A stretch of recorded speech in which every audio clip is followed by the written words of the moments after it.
I wasn't supposed to be at that meeting. The quarterly investors conference was strictly for executive leadership, and I was just an entry-level project manager at Horizon Dynamics. But when Diane from the executive office called in sick, they needed someone to take notes.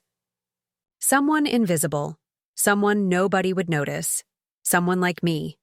Before we jump in, tell us where you're tuning in from, and if this story touches you, make sure you're subscribed, because tomorrow I've saved something extra special for you. I sat in the corner of the boardroom, laptop open, fingers poised over the keyboard, trying to blend into the mahogany paneling. The presentation was beginning.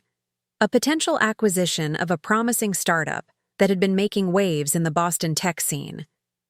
Ladies and gentlemen, I'm pleased to introduce James Wilson, CEO of Quantum Innovations. My fingers froze above the keys. James Wilson, my brother. The brother who had told our parents I was wasting my computer science degree. The brother who had laughed when I mentioned starting my own company someday. The brother who had looked me straight in the eye at our father's birthday party 3 years ago and said, "Emma, let's be honest. You'll never amount to anything in this industry." And now here he was, walking into the boardroom in his tailored suit, his confident smile faltering for just a moment when our eyes met. I watched as recognition dawned on his face, followed quickly by confusion, then dismissal. He straightened his tie and launched into his presentation, never acknowledging my presence.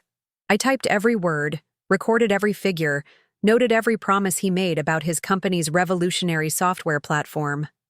All while a plan began forming in my mind. I grew up in my brother's shadow. James was the golden child of the Wilson family, straight-A student, programming prodigy, youngest intern ever hired at Microsoft's Boston office. Our parents' refrigerator was plastered with his achievements, leaving little room for my modest honors. It wasn't that I wasn't smart.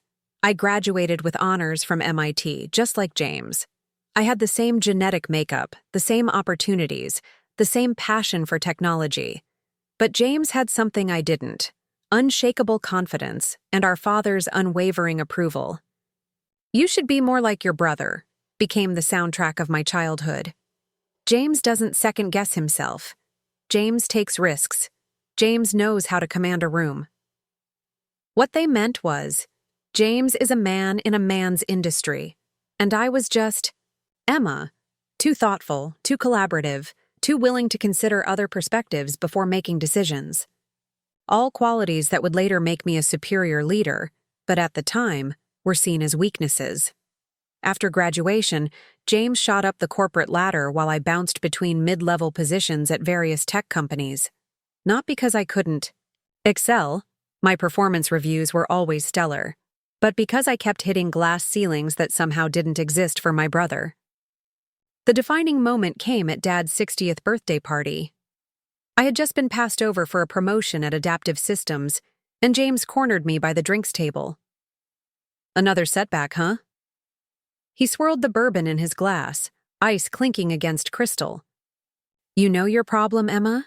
You don't have killer instinct."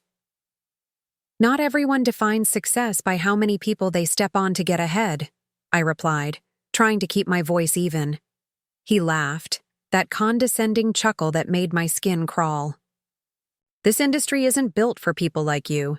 You're too soft, too afraid to make the hard calls." He leaned closer, bourbon on his breath. "Let's be honest, you'll never amount to anything in this industry." Something broke inside me that night. Not my spirit, my complacency. The comfortable lie I'd been telling myself that if I just worked hard enough, my talent would be recognized. I realized that playing by the established rules meant playing a game designed for me to lose. The next morning, I called Paul Martinez, a former colleague who had started his own consulting firm. Paul had tried to recruit me multiple times, impressed by my technical skills and what he called my emotional intelligence, the very quality my family dismissed. "I'm in," I told him, "but I want a partnership track, not just a job." Paul didn't hesitate. "Done. I've been telling you for years you're wasted in corporate structures. When can you start?" Within 6 months, I had helped Paul secure 3 major clients that had previously seemed out of reach. My approach, focusing on client needs rather than flashy tech, building relationships rather than making demands, turned out to be exactly what these established companies were looking for in a consulting partner. By the end of the first year, Paul made good on his promise. Martinez and Wilson Consulting was born, with me holding a 40% stake. We specialized in helping traditional industries adapt to tech transformations, less glamorous than cutting-edge startups, but far more lucrative. While James was making headlines with Quantum Innovations' splashy product launches and equally splashy failures, we were quietly building a reputation as the firm that actually delivered results. Our client list grew steadily, our projects came in on time and under budget, and our staff rarely turned over. I barely saw James during those years. At family gatherings, he would still hold court, bragging about his latest venture capital round or acquisition talks, while politely ignoring my professional existence. Our parents still beamed at his stories, asking few questions about my growing business. It didn't matter. I had stopped seeking their approval. I had found my path, my voice, and my strength. I had built something substantial while James was still building castles in the air.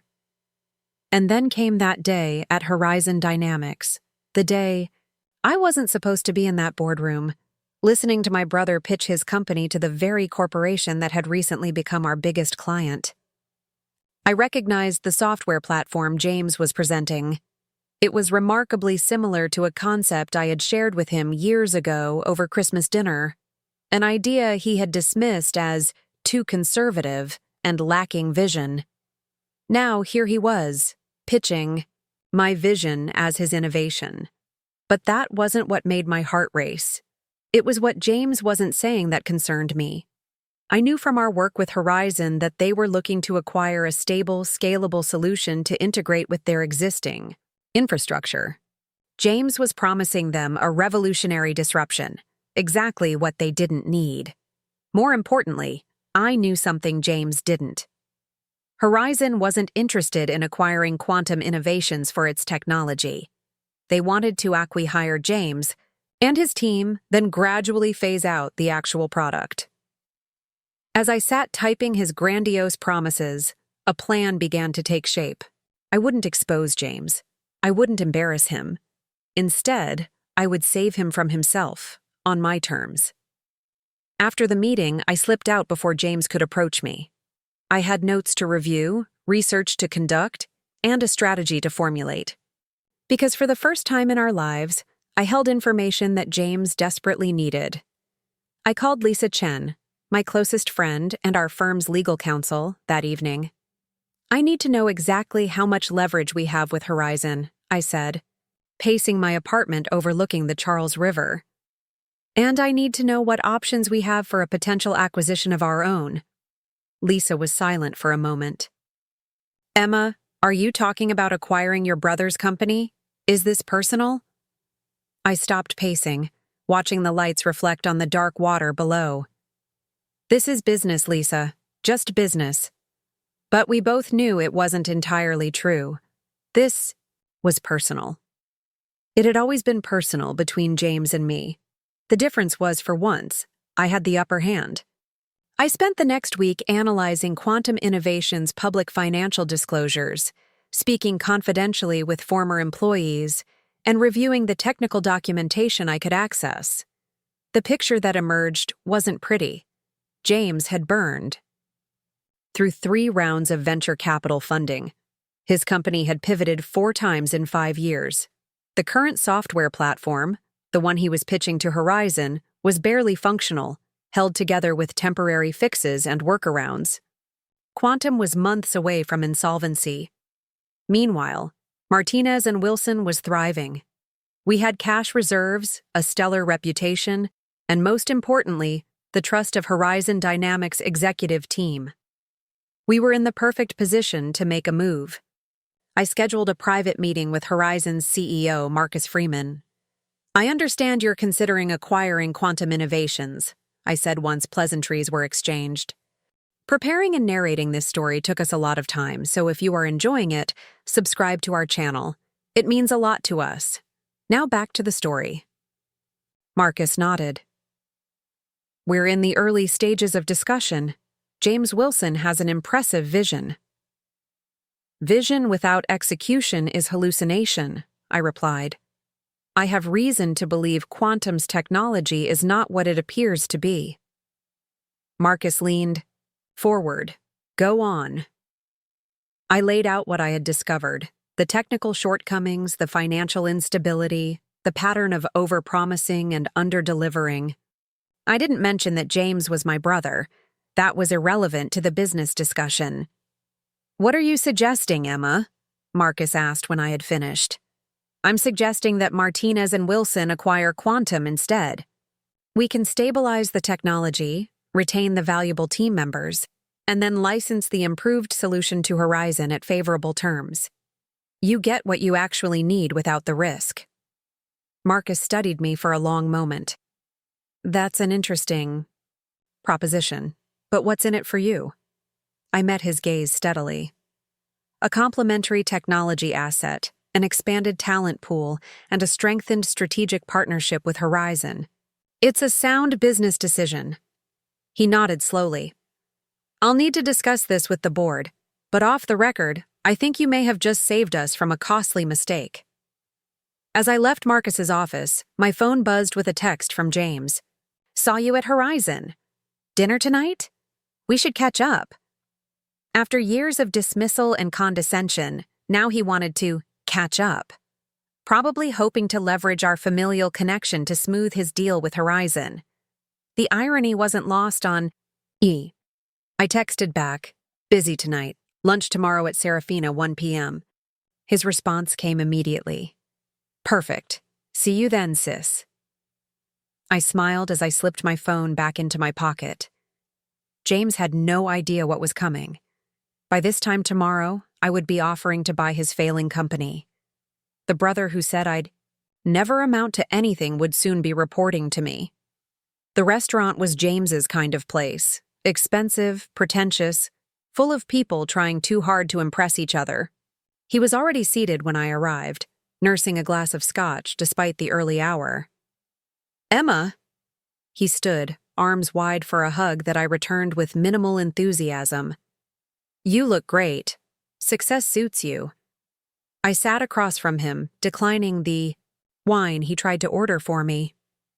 Sparkling water is fine. I have an important meeting this afternoon. He raised an eyebrow. Always the responsible one. Some things never change. He leaned back, surveying me with newfound interest.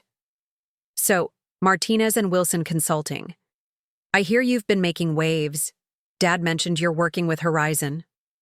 And there it was. The real reason for this sudden, fraternal reunion.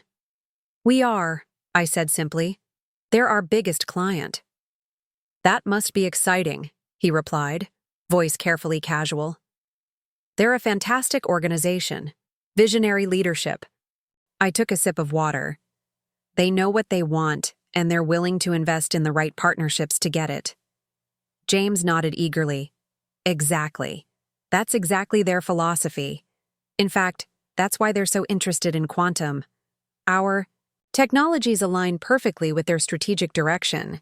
I studied my brother, his eager expression, the slight sheen of sweat on his forehead, the way he couldn't quite meet my eyes. He was desperate. The James Wilson I knew never showed desperation. How are things at Quantum, really? I asked. Quietly. His smile faltered for just a fraction of a second. Couldn't be better. We're on the verge of something huge. The acquisition by Horizon. You know about that? He looked surprised, then quickly recovered. Of course you do. Well, yes. It's practically a done deal. Just working out the details. I set down my water glass carefully. It's not a done deal, James. Horizon has concerns. Now I had his full attention. What concerns? What have you heard? They're worried about integration issues, stability problems. They've been burned before by acquisitions that looked good on paper.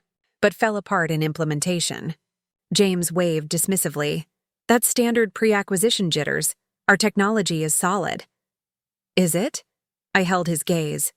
Because I've spoken with several former quantum engineers who say otherwise. The color drained from his face. You've been investigating my company? Why would you do that? Because that's my job, James. Martinez and Wilson specializes in technical due diligence and strategic integration. Horizon values our opinion.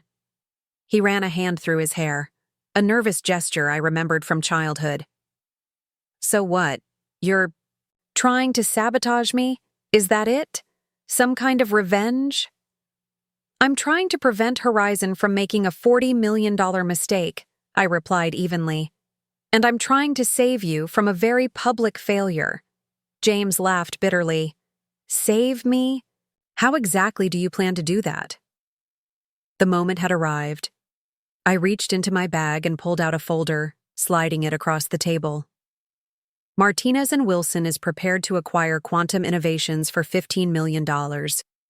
We'll retain your core engineering team, stabilize the technology, and incorporate the salvageable components into our existing solutions. He stared at the folder without opening it. You want to buy my company.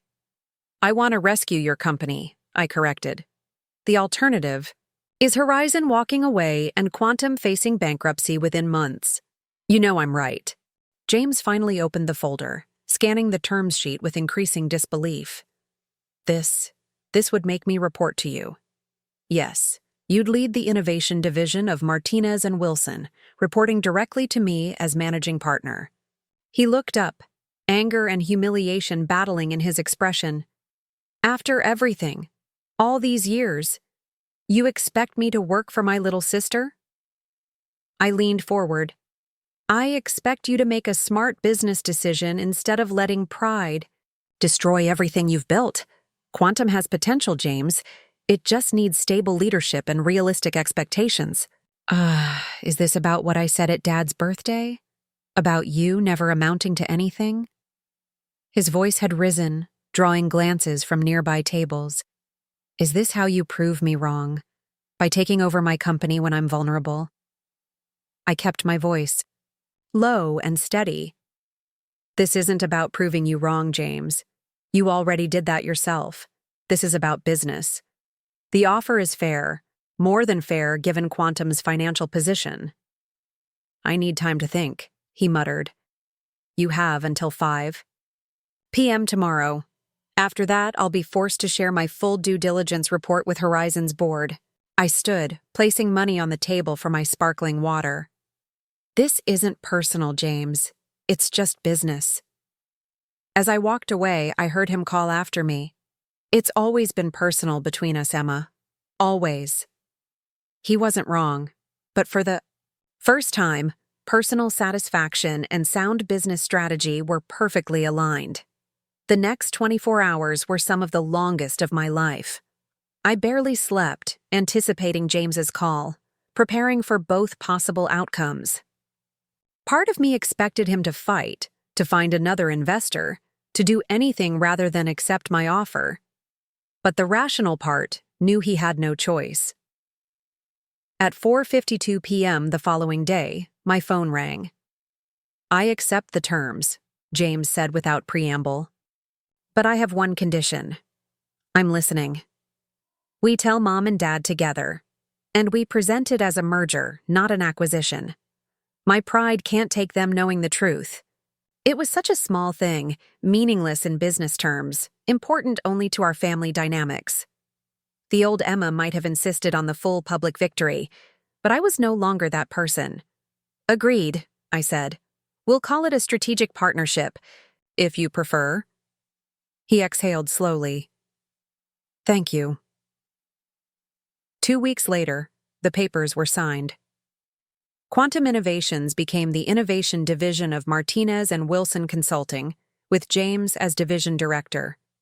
His technical expertise, freed from the burdens of running a company, proved valuable.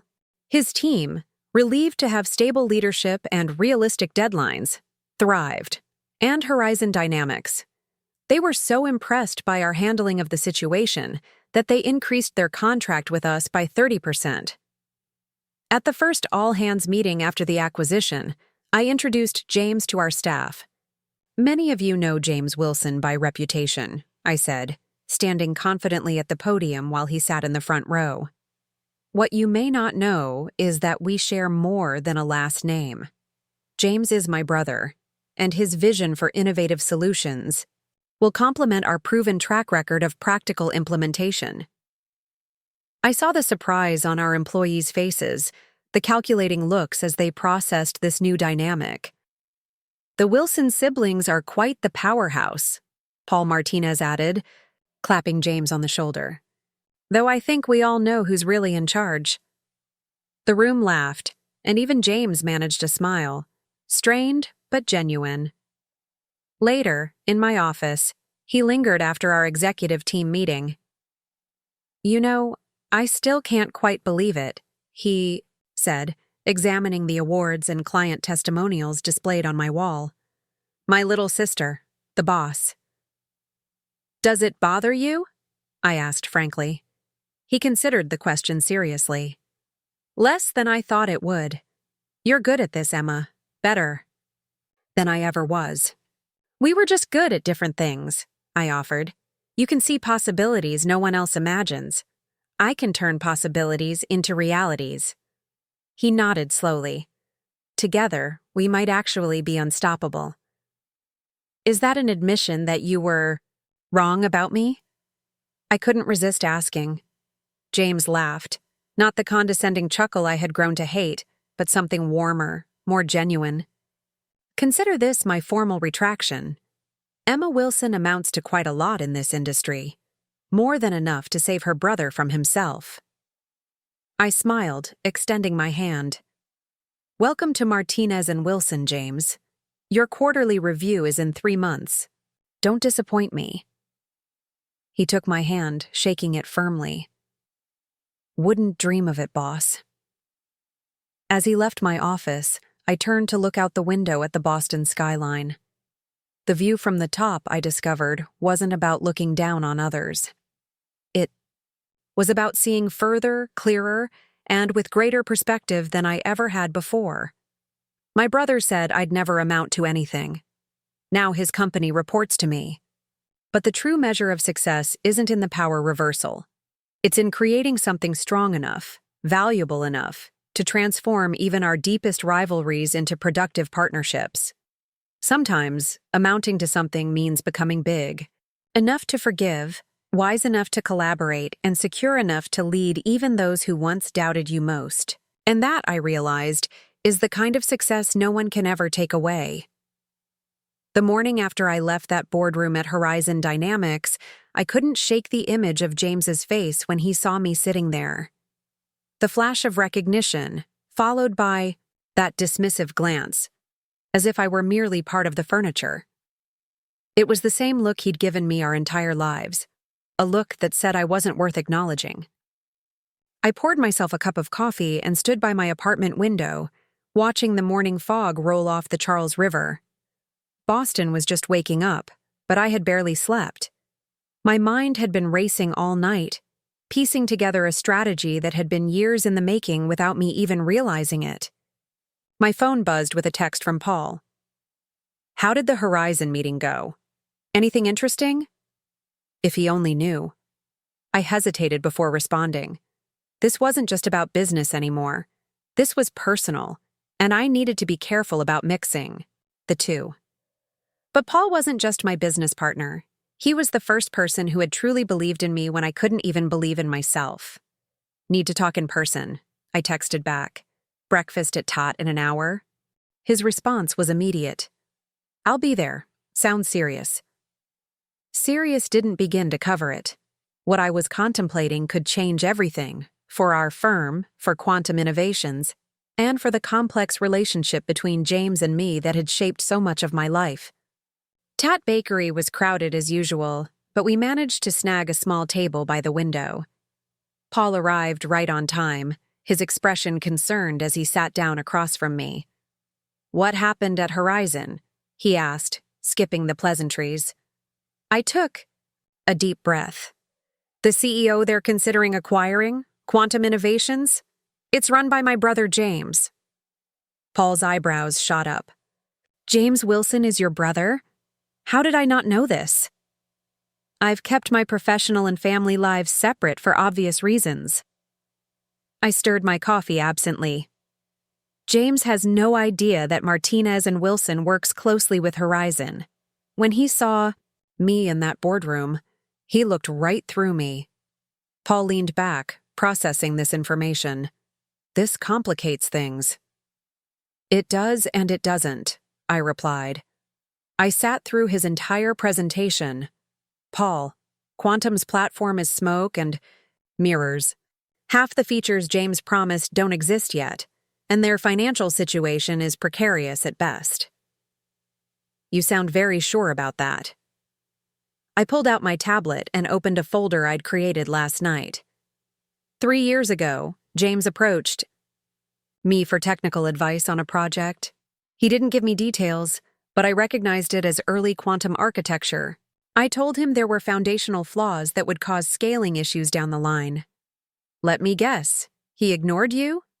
Worse, he told me I was being unnecessarily cautious and that I'd never understand disruptive innovation. I smiled, grimly. But I did something he didn't expect. I documented everything and kept track of Quantum's development through public information and my network.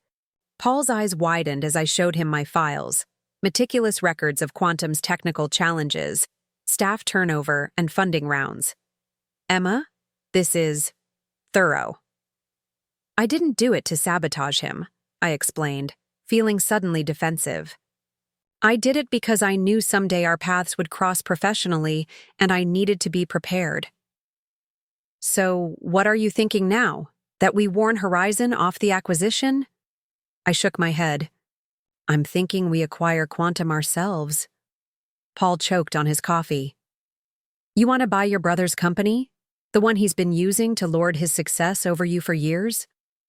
I want to save a promising technology from poor management, I corrected, though we both knew there was more to it. Quantum's core innovation is actually brilliant. It's the implementation and business strategy that's failing. With our expertise and Horizon as an anchor client, we could turn it around. Paul studied me for a long moment. And the fact that it would put your brother in a position of reporting to you is just a happy coincidence? I met his gaze steadily. I'm not going to pretend there isn't personal satisfaction in the idea, but this is a sound business decision. Paul, the technology complements our service offerings, and we'd be acquiring a talented engineering team at a bargain price. How much of a bargain? Based on their burn rate and remaining capital, I estimate they've got about 4 months before they're insolvent. We could offer $15 million, far less than what Horizon is considering, and it would still be a lifeline for James. Paul whistled softly. That's a significant investment for us. We can afford it, I said confidently. Our last 3 quarters have been our best ever, and the Baker contract just renewed at a higher rate. Plus, Lisa has been after us to make an acquisition to diversify our service offerings. Speaking of Lisa, what does our legal counsel think?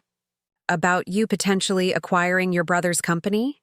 Any conflict of interest concerns? I grimaced.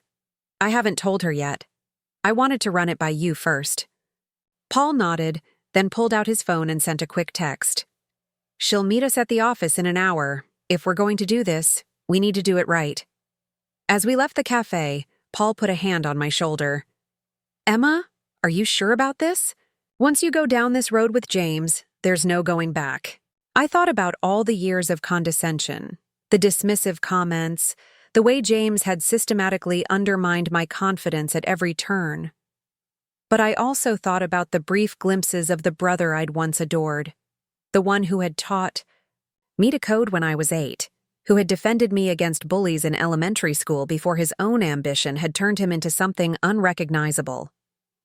I'm sure, I said finally. It's time James learned what I'm really capable of. Back at the office, Lisa Chen was waiting for us, her expression curious. As our head of legal, Lisa had seen us through countless negotiations and contracts, but this would be different. Paul said you have an unconventional acquisition target, she began as we settled into the conference room. Quantum Innovations, I stated, sliding my tablet across to her. They're in talks with Horizon, but I have reason to believe we could make a more compelling offer. Lisa scrolled through my files, her expression growing increasingly impressed. This is extensive due diligence. How long have you been watching them? A while, I admitted. What I haven't mentioned is that Quantum's CEO, James Wilson, is my brother. Lisa's head snapped up.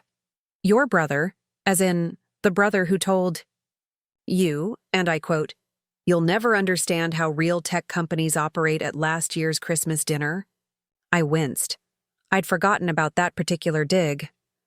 The very same. This is getting interesting. Lisa set down the tablet.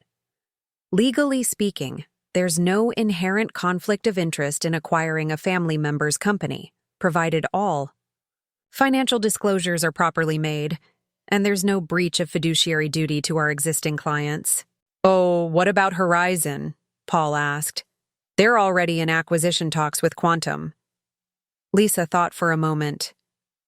We'd need to be transparent with Horizon about our intentions, but given that we're their strategic technology advisor, we could position this as acting in their best interest, acquiring and stabilizing Quantum's technology before licensing it to Horizon under more favorable terms than they'd get through direct acquisition. Exactly my thinking, I nodded. The personal element complicates things, Lisa cautioned. James could claim you used privileged family information in the acquisition. Every piece of information I have came from public sources or professional interactions, I assured her. I've been careful about that. Lisa studied me carefully. This isn't just about business for you, is it? I hesitated, then decided honesty was best with my closest colleagues. No, it's not.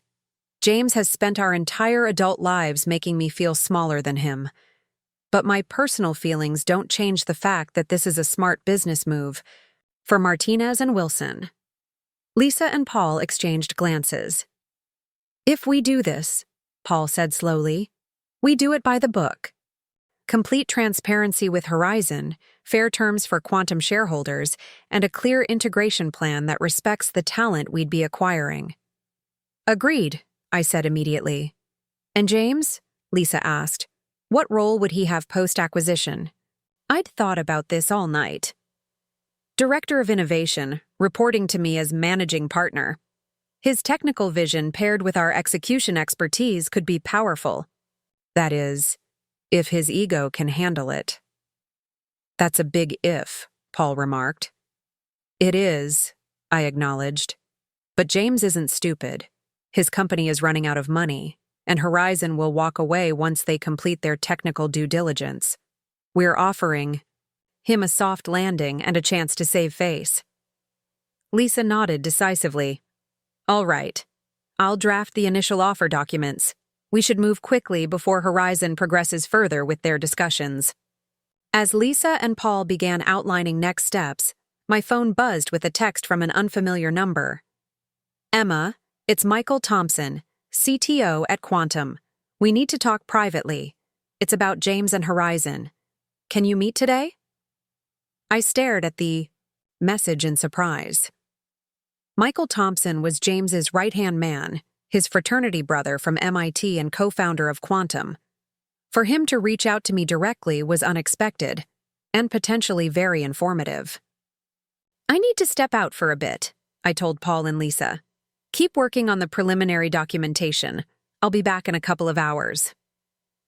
I suggested meeting Michael at a quiet coffee shop in Cambridge, far from both our offices. When I arrived, he was already there, nervously checking his watch. He looked exhausted, dark circles under his eyes, rumpled shirt, the posture of someone carrying a heavy burden. Thanks for meeting me, he said as I sat down. I wasn't sure you would. I was intrigued, I admitted. It's not every day my brother's co-founder reaches out for a secret meeting. Michael grimaced. James doesn't know I'm here. He'd fire me on the spot if he found out. Then why risk it? He took a deep breath. Because Quantum is imploding, and James is in denial. The Horizon deal is our last hope, but it's built on promises we can't keep. The technical issues are that bad? Worse, Michael confirmed. We've been patching the system with temporary fixes for months. Half our engineering team has quit. The demo James showed Horizon yesterday? It was mostly smoke and mirrors. I leaned forward. Why tell me this? Michael looked me straight in the eye. Because unlike James, I actually read those industry profiles about Martinez and Wilson. I know what you've built. I know you could fix what's broken at Quantum. You're suggesting we acquire you instead of Horizon, I stated, impressed by his directness. I'm suggesting you save the technology we've poured 5 years of our lives into, he corrected. James has lost perspective. His pride is going to sink us all. Does he realize how precarious the situation is? Michael laughed bitterly. James Wilson admit failure? Never. He keeps insisting the next funding round will solve everything. The next big client will turn the tide. Meanwhile, we can barely make payroll next month. This was valuable intelligence, confirming what I had suspected but couldn't prove from outside the company. What would you expect in this hypothetical acquisition? A chance to finish what we started, Michael said simply. Most of our engineers are brilliant. They just need stable leadership and realistic timelines. As for me, I'd happily take a step back from management. I'm a technologist, not a businessman. And James? Would he accept reporting to his little sister? Michael winced. That's the impossible equation. His ego versus the company's survival. I may have a solution, I said thoughtfully. But I'll need your help navigating Quantum's actual technical state versus what James claims it to be. You have it, Michael promised.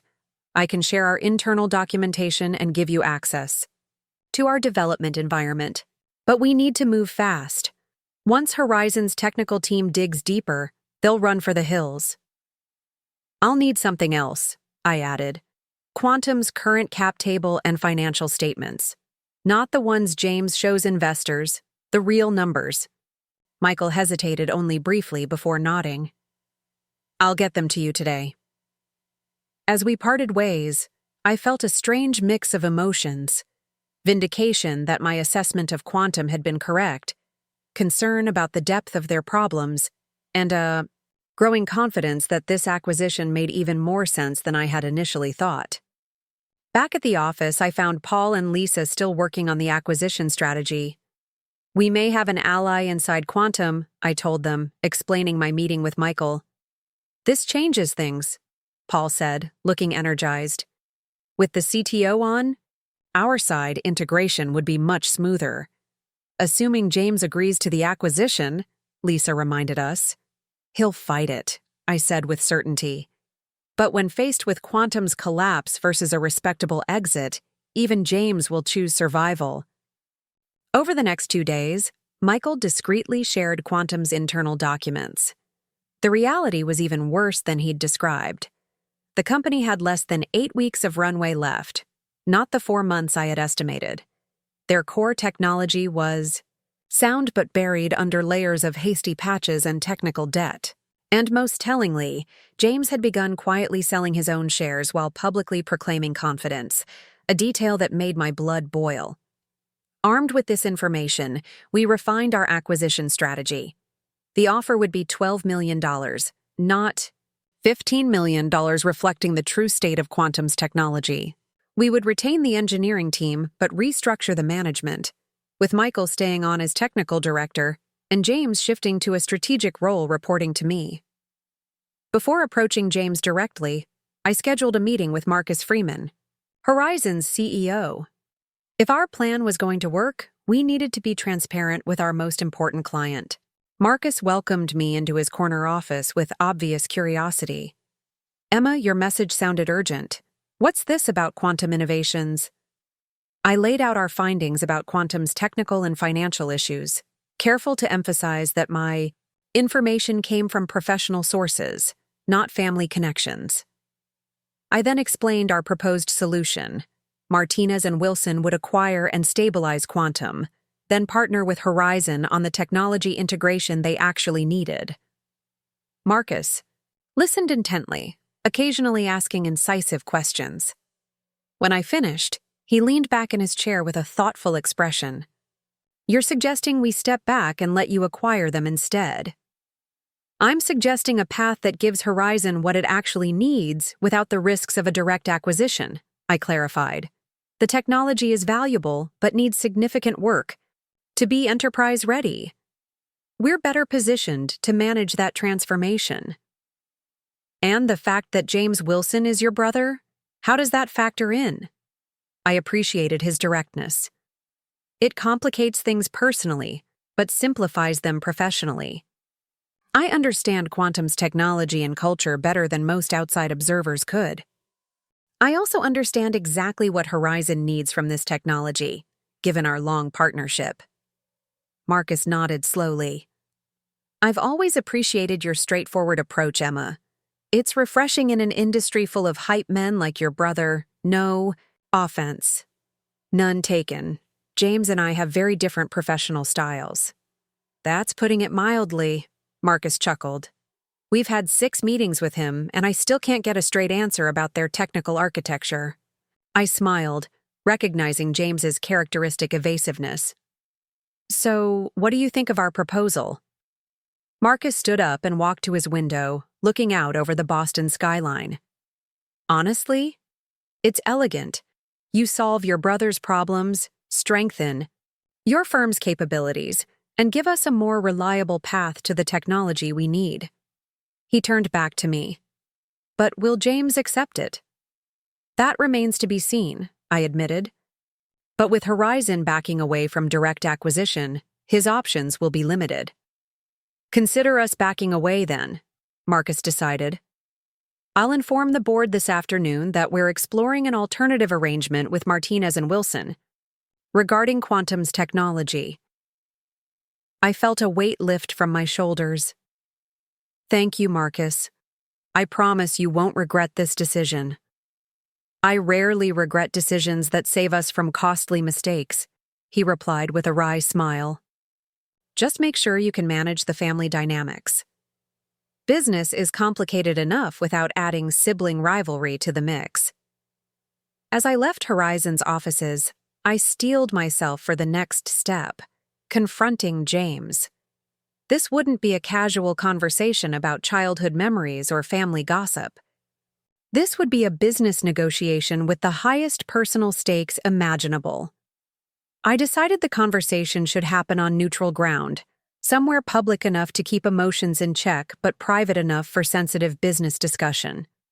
I texted James. "Need to discuss your Horizon deal. Lunch tomorrow at Sorelina, 1 p.m.? His response came quickly. "What do you know about my Horizon deal?" "Never mind, lunch works. See you then." That night, I could barely sleep. I kept rehearsing the conversation, anticipating James's objections, preparing my responses.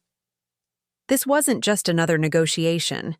It was the culmination of a lifetime of being overlooked, underestimated, and dismissed by the person whose approval I had once craved more than anything.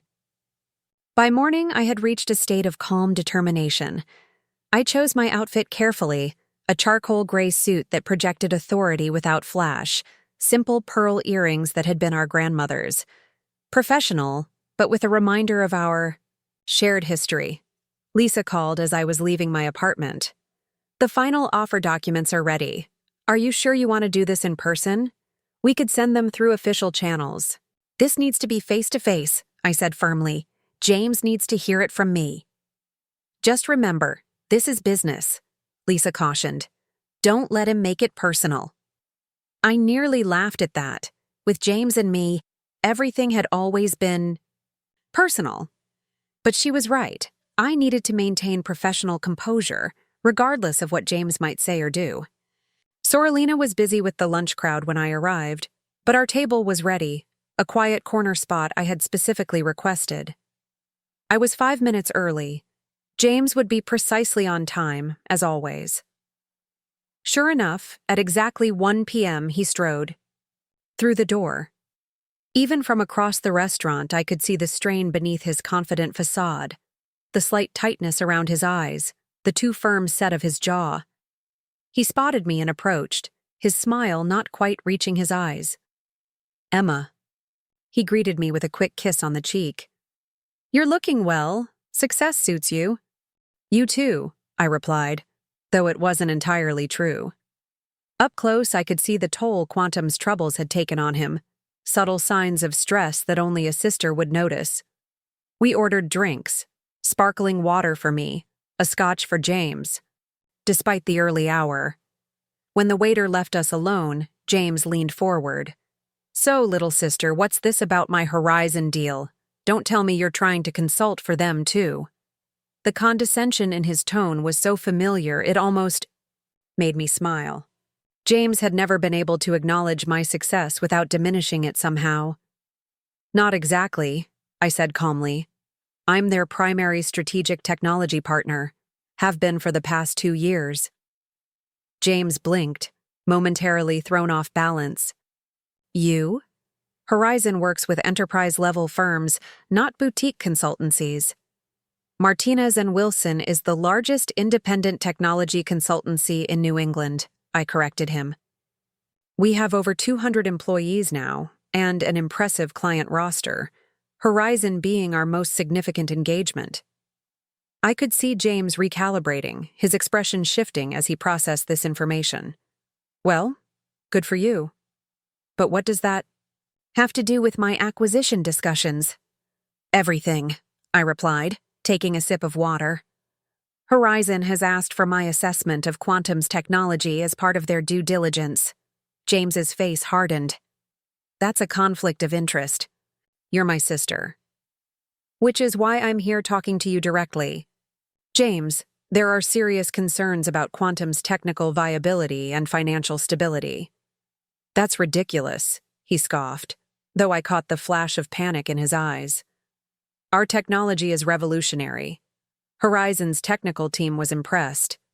"By a carefully orchestrated demo," I countered. "But what happens when they dig deeper? When they discover the scaling issues, the technical debt, the fact that half of what you promised doesn't actually exist yet?" James's knuckles whitened around his glass. "How would you know about any of that?"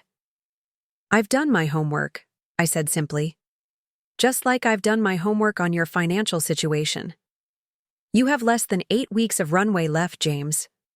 The Horizon deal is your last hope, and it's not going to happen." For a moment, I thought he might explode. His face flushed, and a muscle twitched in his jaw. But then something unexpected happened. James seemed to deflate before my eyes. The carefully maintained facade crumbling. "They're backing out?" he asked quietly. "They're exploring alternatives," I confirmed, feeling a surprising pang of sympathy. "But I have a solution. One that saves Quantum's technology, protects your team, and gives you a graceful exit." I slid a folder across the table, the acquisition offer Lisa had prepared. James stared at it without opening it. "You want to buy Quantum," he stated flatly. "Martinez and Wilson wants to acquire Quantum's technology and talent," I corrected. "It's a fair offer, James. $12 million retention bonuses for your key engineers, and a director of innovation position for you. Reporting to you," he added, his voice hollow. "Yes." James finally opened the folder, scanning the terms with an unreadable expression. The restaurant continued to buzz around us, but our table felt suspended in a pocket of tense silence. After what seemed like an eternity, James looked up. "Why are you doing this, Emma? Revenge for all those times I dismissed your ideas? For telling you you'd never make it in this industry?" It was a fair question, one I had asked myself repeatedly over the past few days. Was this about proving James wrong? About finally gaining the upper hand in our lifelong competition? Partially, I admitted, deciding honesty was the best approach. But it's also good business. Quantum has brilliant technology buried under poor execution. My firm can fix that. Horizon gets what they need without the risk. And you get to avoid bankruptcy. Everyone wins. Except my pride, James said with a bitter laugh. Pride doesn't make payroll, I replied gently. James took a long sip of his scotch, then set the glass down with deliberate care. You've been planning this for years, haven't you? Watching, waiting for me to stumble so you could swoop in and prove you were better all along. I shook my head. No, James.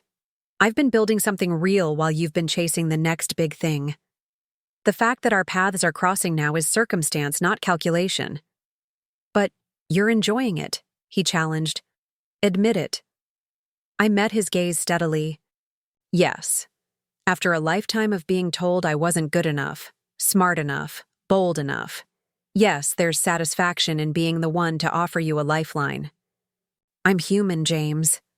To my surprise, James laughed. Not the cruel laugh I'd heard so often, but something more genuine, tinged with irony. You know what's funny? Dad always said you'd be the successful one. I stared at him in disbelief. What? Emma thinks things through, James mimicked our father's voice. Emma builds foundations while you build castles in the air.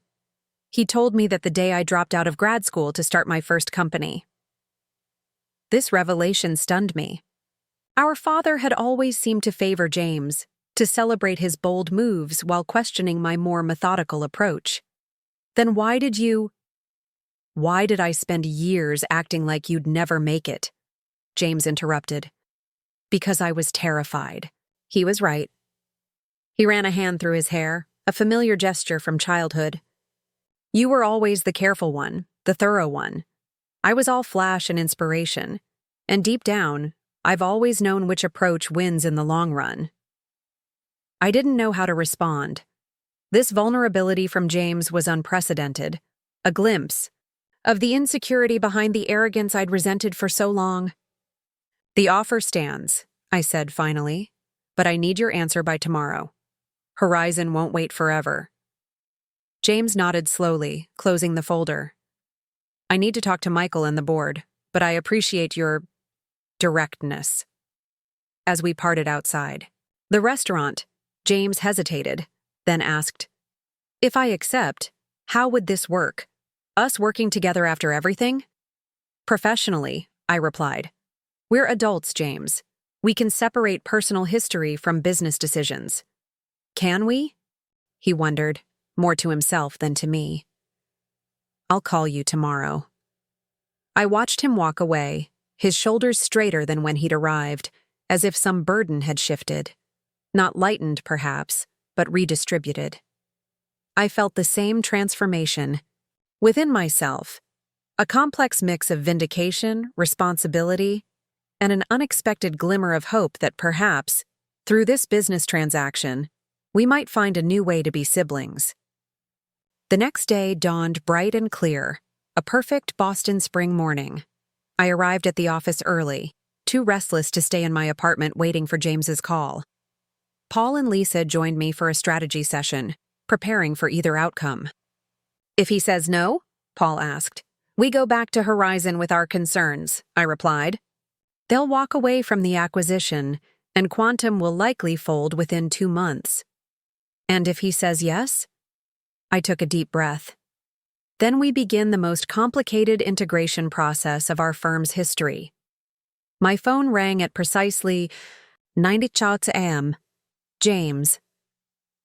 I've discussed the offer with my board and key team members, he said without preamble, his voice carefully neutral.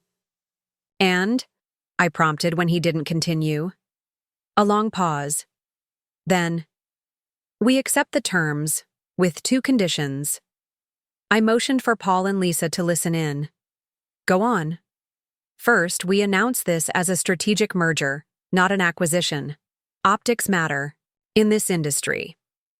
It was a reasonable request, one that would help James save face. Acceptable. And the second condition? You and I have a standing monthly dinner, just us. No business talk allowed. If we're going to work together, we need to fix. He struggled for the words. Us. Of all the conditions I had anticipated, this wasn't one of them. It revealed a desire to repair our relationship that I hadn't thought James capable of acknowledging, much less suggesting.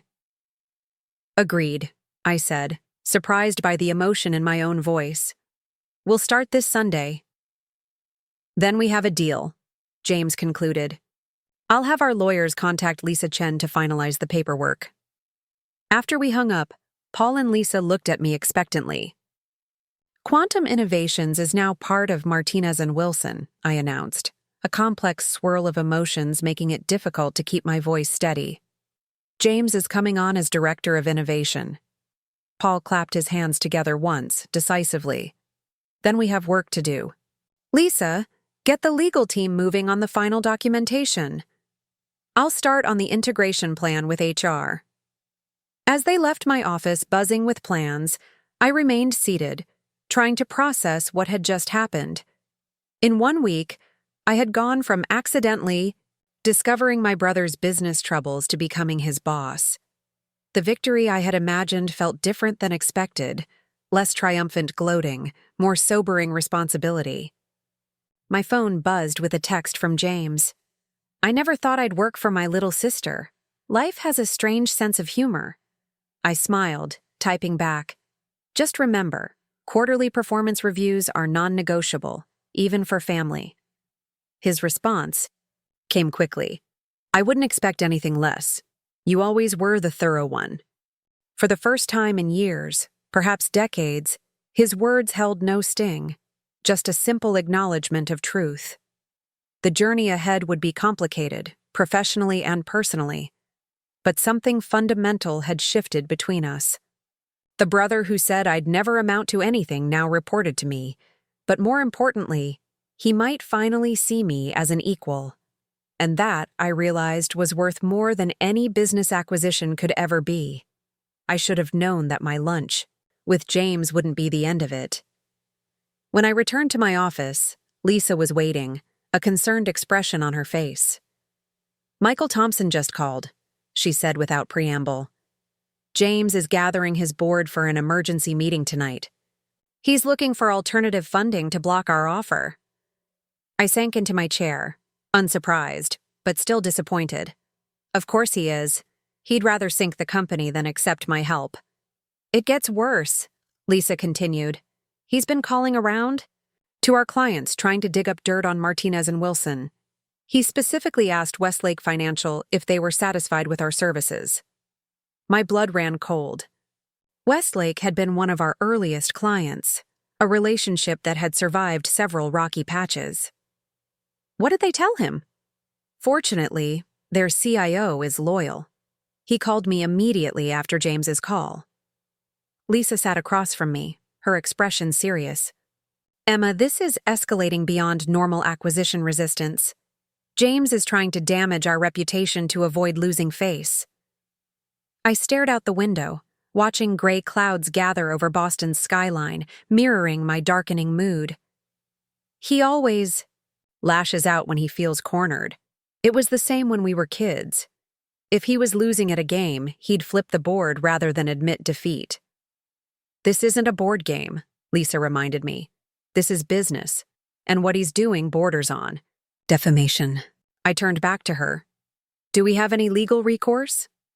We could file a cease and desist, threaten a lawsuit for interference with business relationships, but that would drag both companies through the mud, and it wouldn't help with the acquisition.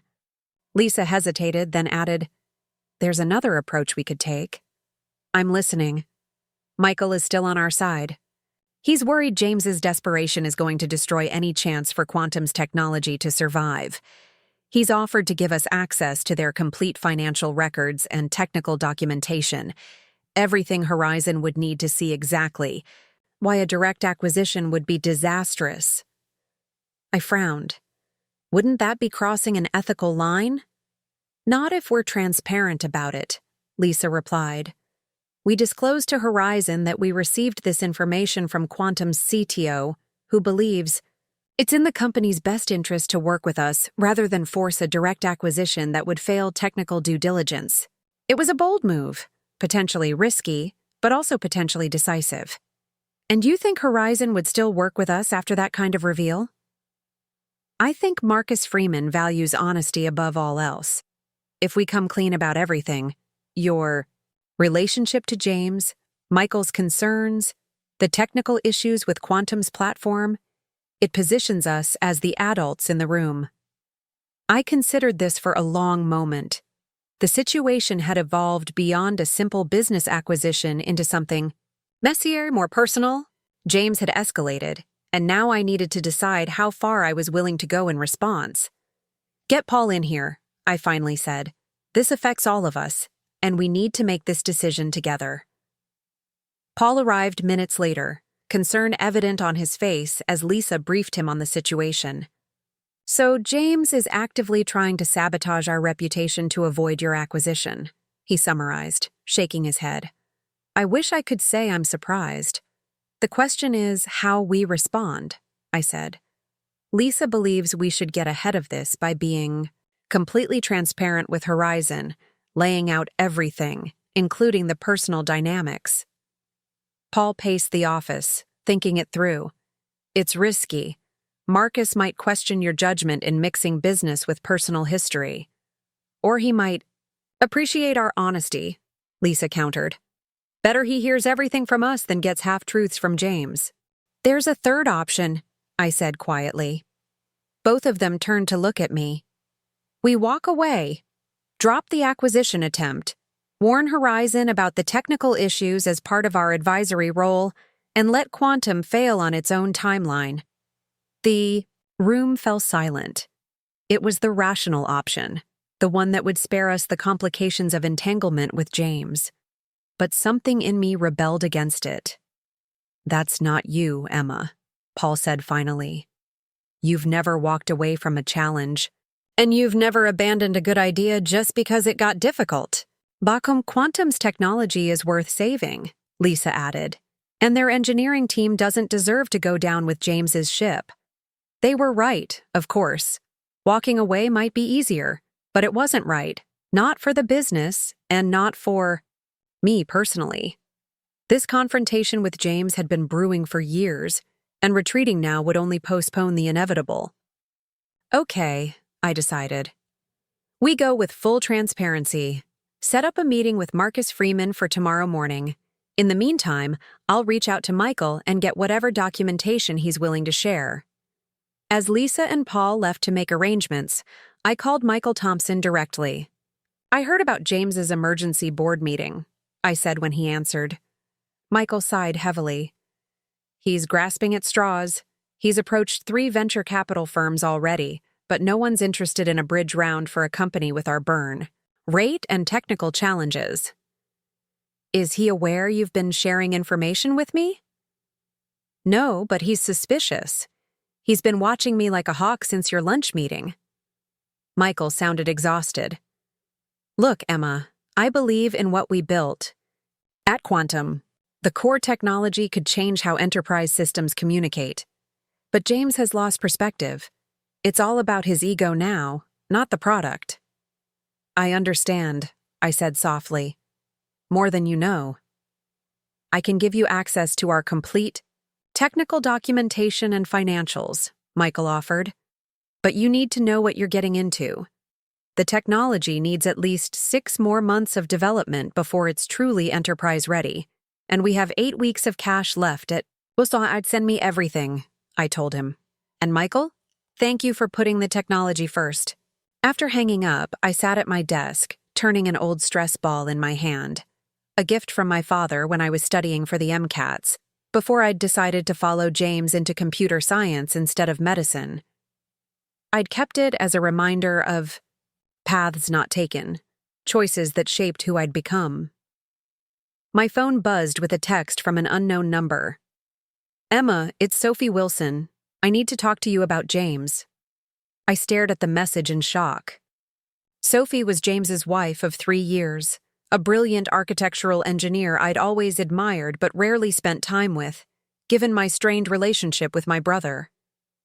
Of course, I replied. When and where? Her response was immediate. Can you meet at Render Coffee in an hour? Just you. James doesn't know I'm contacting you. This day was becoming increasingly complicated.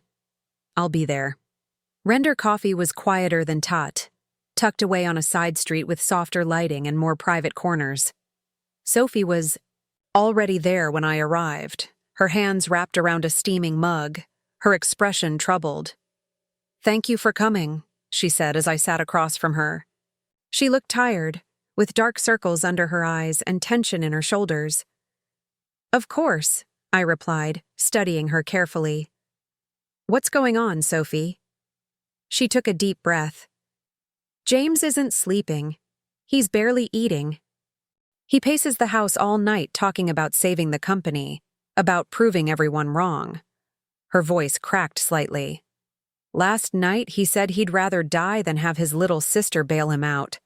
My stomach tightened. He's always been dramatic. This isn't drama, Emma. Sophie's eyes met mine, deadly serious. I'm worried about him. Really worried. This isn't just about business anymore. It's about his identity, his self-worth. If Quantum fails and you succeed, I don't know what he'll do. The implications of her concern weren't lost on me. Has he threatened self-harm? Not explicitly, but he said things like, there's no coming back from this, and I can't face everyone if this happens. She wrapped her arms around herself. I'm scared, Emma, and I don't know who else to talk to about this. I sat back, the weight of responsibility suddenly much heavier than before. This acquisition had been about business strategy and, yes, some personal vindication.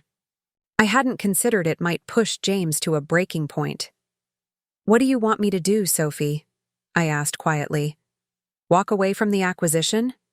She shook her head. No. Actually, the opposite. I think you need to move faster. This limbo is killing him. The uncertainty, the scrambling for alternatives, the desperate hope that he can still save face. He needs this to be over one way or another. It wasn't the response I'd expected. You want me to push the acquisition through? I want you to force a resolution, Sophie clarified. James respects you more than he admits. Deep down, he knows you're the right person to save what he's built. But his pride won't let him accept it while he still sees alternatives, no matter how unlikely. So I need to eliminate the alternatives, I murmured, understanding dawning. And you need to give him a role that preserves his dignity, Sophie added. He needs to feel like he's still contributing, that his vision is still valued, even if he's not in charge anymore. I studied Sophie with new appreciation. She understood James perhaps better than I ever had, seeing beyond his arrogance to the insecurity that drove it. Thank you for telling me this, I said sincerely. I had no idea things had gotten so serious. Sophie offered a sad smile. Family is complicated, but James talks about you more than you'd think. Usually when he's comparing himself to you, wondering how you always manage to make the right decisions while he's always chasing the next big thing. This revelation stunned me. He says that? When he's being honest with himself, yes. Sophie reached across the table, briefly touching my hand. You two are more alike than either of you will admit.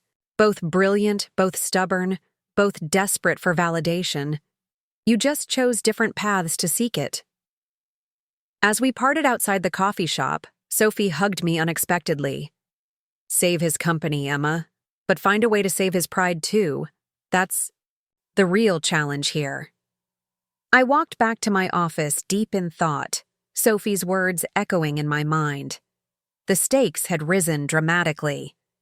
This wasn't just about business strategy or sibling rivalry anymore. It was about James's mental health, his fundamental sense of self. By the time I reached my building, a new approach had crystallized in my mind. I texted Paul and Lisa. Change of plans. Meet in my office ASAP. When they arrived, I outlined what I'd learned from Sophie and the new strategy I believed we needed to pursue. Instead of approaching this as an acquisition where James reports to me, we position it as a true merger of equals, I explained. Martinez and Wilson brings the business acumen and client relationships. Quantum brings the innovative technology. James and I become co-directors of the new innovation division, with clearly defined complementary responsibilities. Paul frowned. But in reality, you'd still be his boss. You're a managing partner here. In the organizational chart, yes, but in practice, we'd create a structure where James has genuine autonomy over technical vision and product development, while I oversee strategy and client integration. I leaned forward, emphasizing my point. This isn't just optics. It's a functional division of responsibilities that plays to our respective strengths. Lisa looked thoughtful. It's unusual, but it could work. From a legal perspective, we'd still need to structure it as an acquisition given Quantum's financial position, but the integration could be positioned as a merger of equals. What about the financial terms? Paul asked. Does this change? Our offer? I nodded. Same total value, but different structure. Instead of a straightforward cash acquisition, we offer a combination of cash and equity in the expanded Martinez and Wilson, with performance incentives tied to the success of the integrated technology. Giving James skin in the game, Lisa nodded appreciatively. And a path to vindication if the technology succeeds under the new structure. Exactly. We're not just buying his company. We're investing in his vision while providing the business framework it needs to succeed. I stood up, feeling more confident in this approach. This isn't about me winning and James losing anymore. It's about creating something better than either of us could build alone. Paul studied me for a long moment. You're sure about this? After everything James has said and done? I thought about Sophie's words, about the brother who compared himself to me in private while dismissing me in public. I'm sure. This isn't just what James needs. It's what the technology deserves and ultimately what's best for our firm. Lisa nodded decisively. I'll redraft the proposal with these changes. When do you want to present it to James? As soon as possible, I replied. We need to move before his desperation pushes him to do something we'll all regret. As they left to implement the new plan, I called Marcus Freeman to reschedule our meeting for later in the day. Then I sat down to compose an email to James, not a formal business communication, but a personal message from sister to brother. James, I wrote, before you receive our revised proposal later today, I wanted to reach out personally. This situation has evolved beyond business strategy into something more fundamental about our relationship and shared history. We've spent our adult lives competing for recognition, for success, for our parents' approval. It's driven us both to achieve more than we might have otherwise, but it's also prevented us from seeing what we could accomplish together. Quantum's technology is brilliant, James. Its vision is exactly what the industry needs. What it lacks is the business infrastructure and client relationships to bring that vision to reality before the runway ends. Martinez and Wilson has built that infrastructure, those relationships, but we've been looking for exactly the kind of technical innovation Quantum offers. Our new proposal isn't about one of us winning and the other losing. It's about recognizing that we're strongest together, combining your technical brilliance with my business acumen. I'm not looking to be your boss, James. I'm looking to be your partner in building something neither of us could create alone. Whatever you decide, I want you to know I've always admired your vision and your willingness to take risks I was too cautious to consider. Maybe it's time we both admitted we need what the other offers. Think about it. Emma. I read it twice, wondering if I was being naive, if James would see this as weakness rather than an olive branch. But Sophie's concerns had shifted my perspective. This wasn't just business anymore, it was family. And family was worth the risk of vulnerability. I hit send, then turned to the task of preparing for my meeting with Marcus Freeman. Within the hour, my phone chimed with an email notification. James had responded. Emma, I need to think about this, but I appreciate the sentiment more than you know. Let me see the proposal. J. It wasn't enthusiastic acceptance, but it wasn't dismissive rejection either. Coming from James, it was practically effusive. My meeting with Marcus Freeman later that afternoon went better than I had dared hope. When I explained the revised approach, transparency about my relationship with James, the technical realities of Quantum's platform, and our proposed merger of equals, he listened attentively. So, instead of Horizon acquiring problematic technology, directly, we'd partner with a strengthened Martinez and Wilson that incorporates Quantum's innovation under more stable management, he summarized when I finished. Exactly, I confirmed. You get the technology integration you need without the acquisition risks, and we deliver a more comprehensive solution based on a rock-solid foundation. Marcus tapped his pen against his desk, considering. And your brother? He's on board. With this arrangement? He's reviewing the proposal now, I said cautiously. It's designed to respect his technical vision while providing the business framework necessary for success. Family business can be complicated, Marcus observed, studying me. Are you sure you can separate personal history from professional decisions? It was the question I'd been anticipating. James and I have different approaches, different strengths. For years, we've seen that as a source of competition. This arrangement transforms it into complementary capabilities. The personal history. It complicates things, yes, but it also gives us insights into how to work effectively together. Marcus nodded slowly. I've always appreciated your forthright approach, Emma. Most consultants would have hidden the family connection or the technical issues until after contracts were signed. He leaned back in his chair. Horizon will support this arrangement.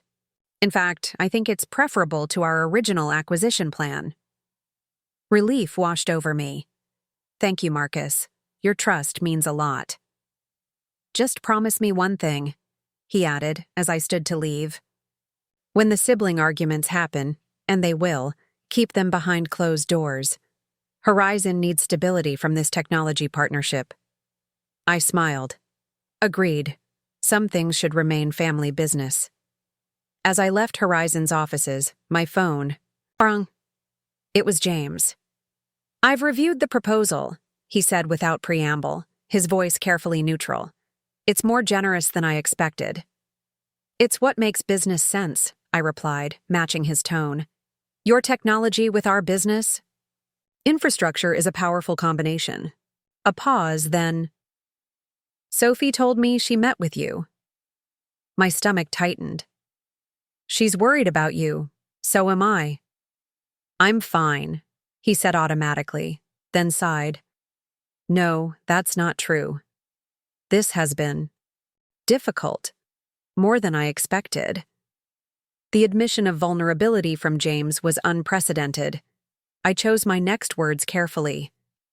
The technology you've built is worth saving, James, and you're worth more than Quantum's success or failure. Another long pause. Can we meet? Just us, no lawyers or partners. I need to ask you something face to face. Of course. Where and when? The Charles River Path, by the Weeks Footbridge. 7 tonight? It was an odd choice, a public, walking path rather than a restaurant or office. But it held significance for us. We'd walked that path countless times during our college years at Harvard and MIT, having some of our most honest conversations away from the pressure of classrooms and family expectations. I'll be there, I promised. The rest of the afternoon passed in a blur of preparations. Lisa finalized the legal documents for our revised proposal. Paul briefed our leadership team on the potential integration. I found myself checking the clock, repeatedly, both dreading and anticipating my meeting with James. At 6:45, I left the office and walked the short distance to the river. The evening was cool but clear, the setting sun casting long shadows across the water. I spotted James already waiting by the bridge, hands in his pockets, staring out at the river. "Hey," I said quietly as I approached. He turned, his expression unreadable. "Thanks for coming." We fell into step naturally, walking along the path as we had so many times before. For several minutes, neither of us spoke, the only sounds the distant traffic and the gentle lapping of water against the riverbank. "Do you remember when we used to walk here during midterms?" James finally asked. "You were always so stressed, convinced you'd fail despite being top of your class." I smiled at the memory. "And you were always so confident, even when you'd barely studied." "I just hid my anxiety better," he admitted. "I was terrified of disappointing Dad." "We both were," I acknowledged. "Different approaches, same underlying fear." James stopped walking, turning to face me directly. "That's what I needed to ask you, Emma. Is this proposal, this merger of equals, genuine?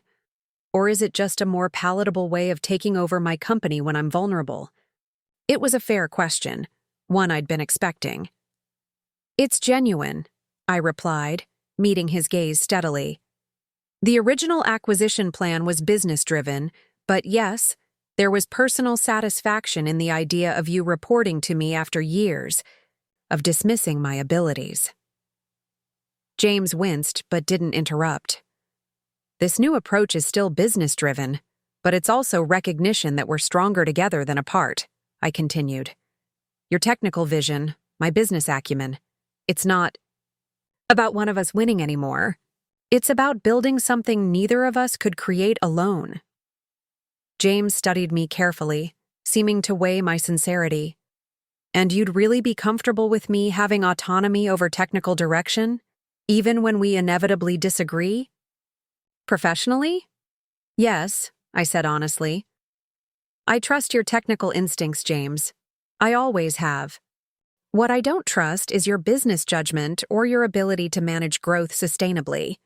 That's where I come in." He nodded slowly, resuming our walk.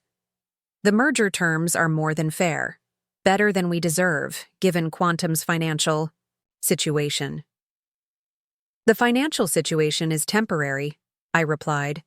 "The technological innovation is what matters long-term." We walked in silence for another minute before James spoke again, his voice quieter than before. "I've been unfair to you.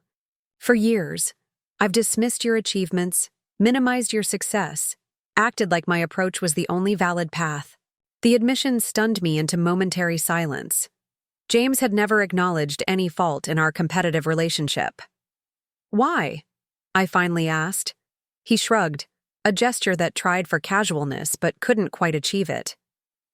"Because you terrified me." "I terrified you," I echoed incredulously. "How?" "You were always so methodical, so thorough. When you commit to something, you build it right, from the ground up. I've always been the opposite, all big ideas and rapid execution, but shaky foundations." James stared out at the darkening water. "Every time you succeeded, it highlighted everything I was insecure about in myself." The revelation shifted something fundamental in my understanding of our relationship. All these years, I'd thought, James dismissed me because he genuinely believed I was less capable. The possibility that his behavior stemmed from insecurity rather than contempt had never occurred to me. "I envied you too," I admitted quietly. "Your confidence, your willingness to take risks, the way people naturally follow your vision. I've had to work twice as hard for half the recognition you get just by walking into a room." James turned to me, a sad smile playing at his lips. "Quite a pair, aren't we? Each envying what the other has, neither appreciating our own strengths." "Maybe that's why this merger makes sense," I suggested. "Not just as a business strategy, but as a way to finally put our complementary strengths together instead of using them against each other." He nodded slowly, then extended his hand formally. "Partners, then. For real this time. I took his hand, feeling the weight of years of competition and misunderstanding begin to lift. Partners. As we shook hands, James added, "But I have one condition that's not in the formal proposal." "What's that?" "Sunday dinners with Mom and Dad, together. We tell them about the merger as a joint decision, a collaborative success." His expression turned wry. "No more letting them pit us against each other, intentionally or not." It was a perceptive observation. Our parents had always compared us, praising James's bold entrepreneurship while questioning my more cautious approach. Those comparisons had fueled our competitive dynamic from childhood. "Agreed," I said firmly. "It's time we present a united front." As we walked back toward the city lights now glowing against the darkening sky, I felt a sense of closure mixed with new beginning. The brother who had said I'd never amount to anything was now acknowledging me as an equal, a partner. The next morning, we gathered in the Martinez and Wilson conference room, James and Michael from Quantum, Paul, Lisa, and me representing our firm. The mood was serious, but notably lacking the tension I had anticipated. "Before we sign," James said, addressing the room, "I want to acknowledge something. This arrangement isn't what I had envisioned for Quantum's future, but it's the right path forward. Emma's insight into what our technology needs to succeed has been invaluable." The admission clearly cost him something, but his voice was steady, his gaze direct. "Quantum's vision is extraordinary," I responded, matching his professional tone. "What Martinez and Wilson brings is the infrastructure to make that vision a reality. This truly is a merger of complementary strengths." The signing itself was anticlimactic. A series of signatures on legal documents, handshakes, brief congratulations. The real work of integration would begin immediately afterward, with teams from both companies meeting to plan the transition. As people began to file out, James lingered behind, waiting until we were alone in the conference room. "So," he said, glancing around at what was now partly his company, "my little sister's all grown up and saving my ass." I laughed, the tension of the past weeks finally breaking. "Don't worry, I won't tell Dad." "Actually," James replied with unexpected seriousness, "I think it's time we both told Dad a lot of things, starting with how his constant comparisons nearly destroyed our relationship." I studied my brother with new appreciation. Perhaps this merger would heal more than just Quantum's balance sheet. "Sunday dinner is going to be interesting," I observed. James smiled, a genuine smile without the competitive edge I'd grown so accustomed to seeing. "For once, we'll be on the same side of the table, literally and figuratively." As we walked out together, I realized the most surprising outcome of this business confrontation wasn't that James's company now reported to me. It was that after decades of competition, my brother and I were finally facing the world as allies instead of rivals. That evening, I sat on my apartment balcony, watching the city lights reflect on the Charles River, a glass of wine in hand and the signed merger documents on the table beside me. My phone chimed with a text from Sophie. "Thank you. He's sleeping peacefully for the first time in weeks." I smiled, typing back, "Partners make better siblings than competitors." Her response came quickly. "About time you both figured that out. Family dinner Sunday?" "Wouldn't miss it," I replied. I leaned back in my chair, sipping my wine and reflecting on the unexpected journey of the past 2 weeks. What had begun as an accidental discovery in a boardroom had evolved into a transformation of my most defining relationship. The brother who said I'd never amount to anything now recognized me as an equal partner. His company didn't just report to me, it was merging with mine to create something stronger than either of us could have built alone. Sometimes I realized the most meaningful victories aren't about proving someone wrong. They're about finding a new way forward that turns old rivalries into powerful alliances. James and I had spent our lives competing for the same validation. Now, perhaps, we could find it in the success we built together. I raised my glass to the night sky in a silent toast. To new beginnings, to partnerships, to family. Complicated, challenging, and finally, collaborative. The day of our revised proposal presentation arrived with gray skies and a steady drizzle that matched my unsettled mood. I stood at my office window, watching raindrops trace patterns down the glass while waiting for confirmation that James and Quantum's board members had arrived in our conference room. My phone buzzed with a text from Paul. "They're here, James. Looks like he hasn't slept in days." I took a deep breath, smoothing down my navy blue suit jacket. This meeting would determine not just the future of two companies, but potentially the course of my relationship with James for years to come. The revised merger proposal addressed the business concerns, but the personal dynamics remained unpredictable. "On my way," I texted back. As I walked down the hallway toward the conference room, Lisa fell into step beside me, legal folders tucked under her arm. "Everything's in order," she assured me. "The terms are clear, the financials defensible, and the management structure gives both of you meaningful autonomy while preserving necessary oversight." "And Horizon?" "Marcus called this morning to reconfirm their support for our approach. They're prepared to increase their contract with the merged entity by 30%. I nodded, grateful for Lisa's thoroughness. "How many Quantum board members showed up?" "All 5, plus Michael and their lead engineer, Alexis Rivera." The full contingent, a positive sign, suggesting they were taking our proposal seriously, despite James's resistance. "And James?" I couldn't help asking. Lisa hesitated briefly. "Combative. He insisted on sitting at the head of the table until Paul reminded him it's our conference room." Typical James, establishing dominance through physical positioning. Some things never changed.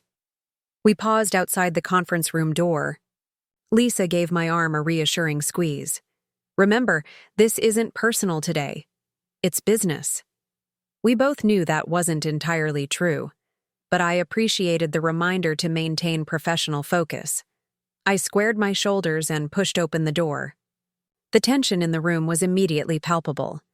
James sat rigidly on one side of the long mahogany table, flanked by Quantum's board members, 3 venture capitalists, and 2 industry veterans who had backed his vision from the beginning. Michael Thompson sat slightly apart, his expression carefully neutral. Alexis Rivera, Quantum's brilliant lead engineer, looked uncomfortable and out of place in the corporate setting, her usual vibrant energy subdued. Paul rose to make introductions, but I noted how everyone's eyes tracked me as I moved to my place at the table. I was the unknown variable in this equation, the sister who had suddenly become a potential corporate savior, or adversary. James met my gaze briefly before looking away, but that glimpse was enough to confirm Sophie's concerns. His eyes were bloodshot, his normally immaculate appearance showing signs of strain. This wasn't just business for him, it was existential. "Thank you all for coming," I began, keeping my voice steady and professional. "We're here today to discuss a revised proposal that we believe represents the best path forward for both Martinez and Wilson and Quantum Innovations."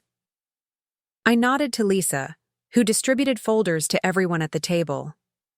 "What you're receiving is not simply an acquisition offer," I continued. "It's a framework for a true strategic merger that preserves and enhances Quantum's technological vision while providing the business infrastructure necessary for sustainable growth." Victor Chen, Quantum's lead investor, opened his folder first, scanning the executive summary with the practiced efficiency of someone who evaluated dozens of deals monthly. "This is substantially different from what we understood was on the table," he observed, glancing between James and me. "You're proposing co-leadership of a new innovation division?" "That's correct," I confirmed. James would continue to guide technical vision and product development, while I would oversee client integration and business strategy. It's a structure that leverages our complementary strengths. "Complementary," James repeated, speaking for the first time, his tone making the word sound like an accusation. An interesting choice of terminology. I kept my expression neutral. It's an accurate one. Quantum's technical innovation is groundbreaking, but it requires a stable business foundation to reach its potential. Martinez and Wilson has built that foundation with enterprise clients like Horizon Dynamics, who are prepared to significantly increase their contract with the merged entity. This information caused a ripple of interest among the board members. Janice Winters, the most financially conservative of Quantum's investors, leaned forward. "Increase by how much?" she asked. 30%, Lisa supplied, with a 3-year commitment. Victor whistled softly. That alone nearly justifies the merger. Throughout this exchange, James remained silent, his jaw tight as he flipped through the proposal documents. I could read the conflict on his face, recognition of the business logic warring with personal resistance. Finally, he looked up. "Why the change in approach? Your original offer would have made me a subordinate. Now you're proposing partnership. What changed?" It was a direct challenge, one that pushed our agreement to keep things strictly business. The room fell silent, all eyes shifting between us, the underlying sibling dynamic suddenly front and center. I could have deflected, referenced market conditions or strategic reconsiderations, but something told me honesty was the only approach that might break through James's defenses. "Several things changed," I replied evenly. "I learned more about Quantum's technology and recognized that your continued leadership in its development is essential. I consulted with Horizon and understood better what they actually need from this integration. And..." I paused, choosing my next words carefully. I had conversations that helped me see beyond the business transaction to the human implications.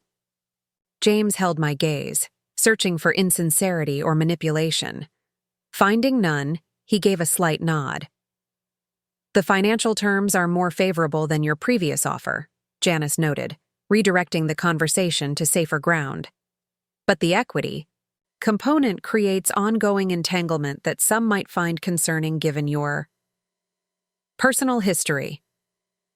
"The equity structure aligns incentives for long-term success," Lisa explained. "Both parties benefit if the merged technology thrives, which we believe is more likely under collaborative leadership than either company could achieve alone." "And the reporting structure?" Michael asked, speaking up for the first time. "How would that work day to day?" Paul pulled up a slide showing an organizational chart. The innovation division would operate with significant autonomy within Martinez and Wilson's overall structure. James and Emma would jointly lead the division, with clear delineation of responsibilities. Technical teams would report to James, business and client integration teams to Emma, with collaborative decision-making on matters affecting both domains. I watched Michael study the chart, noting the slight relaxation in his posture. The structure preserved his reporting line to James for technical matters while creating a path for the business stability Quantum desperately needed. Alexis Rivera, who had remained silent until now, raised her hand hesitantly.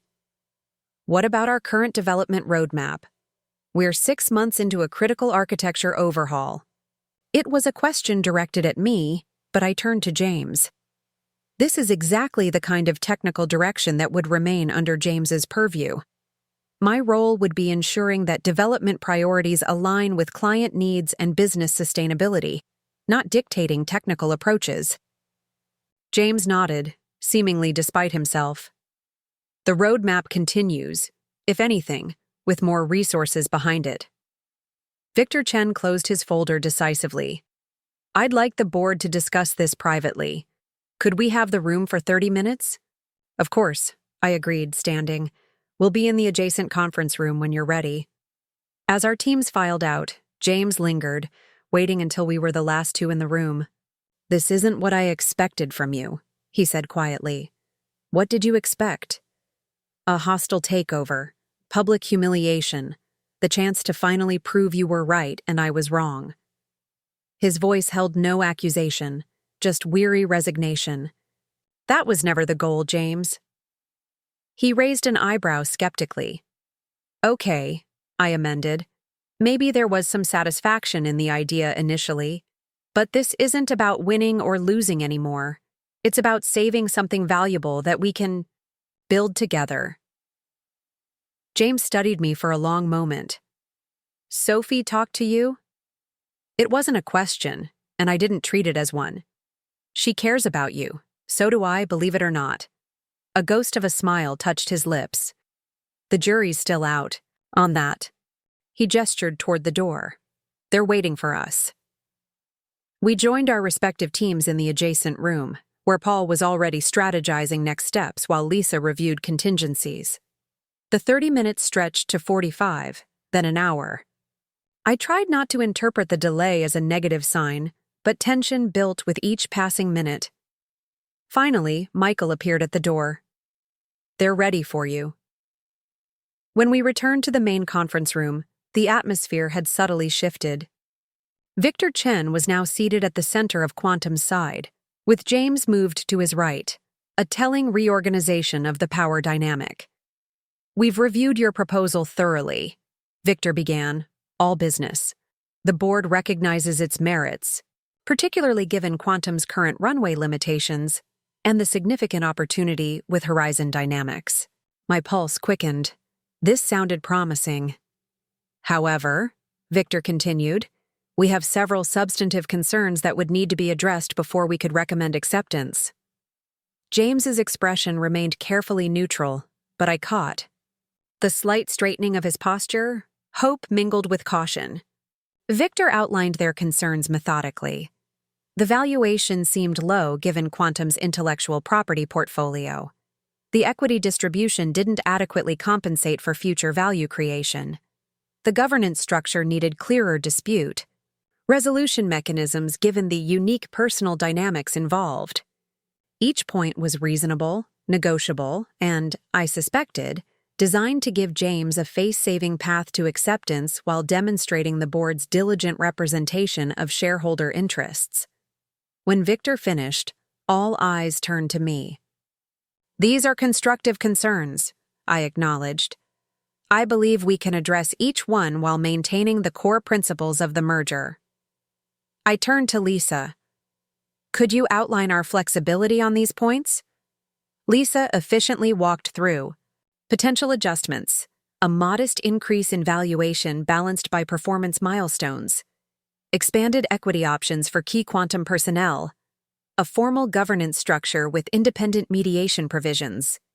As she spoke, I watched James carefully. His expression gave little away, but I sensed the internal conflict gradually resolving.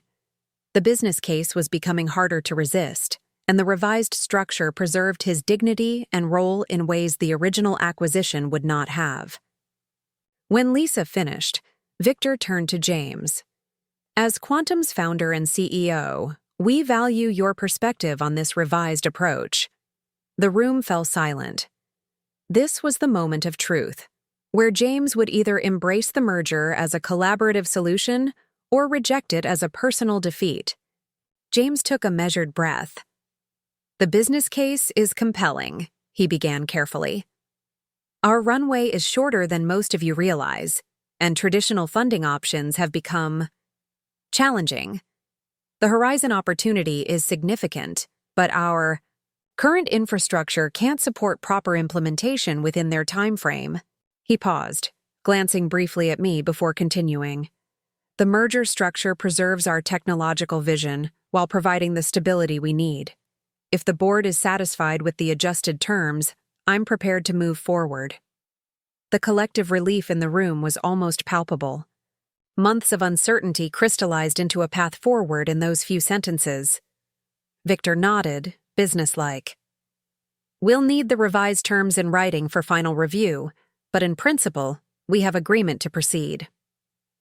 The next hour passed in a blur of logistics and next steps. Legal teams would finalize documents over the weekend. Integration planning would begin Monday. A joint announcement was scheduled for the following Thursday, after key clients and team members had been personally briefed.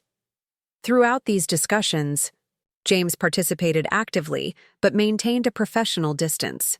Only once did our eyes meet across the table, a brief, unguarded moment where I caught a glimpse of something like relief behind his carefully constructed facade.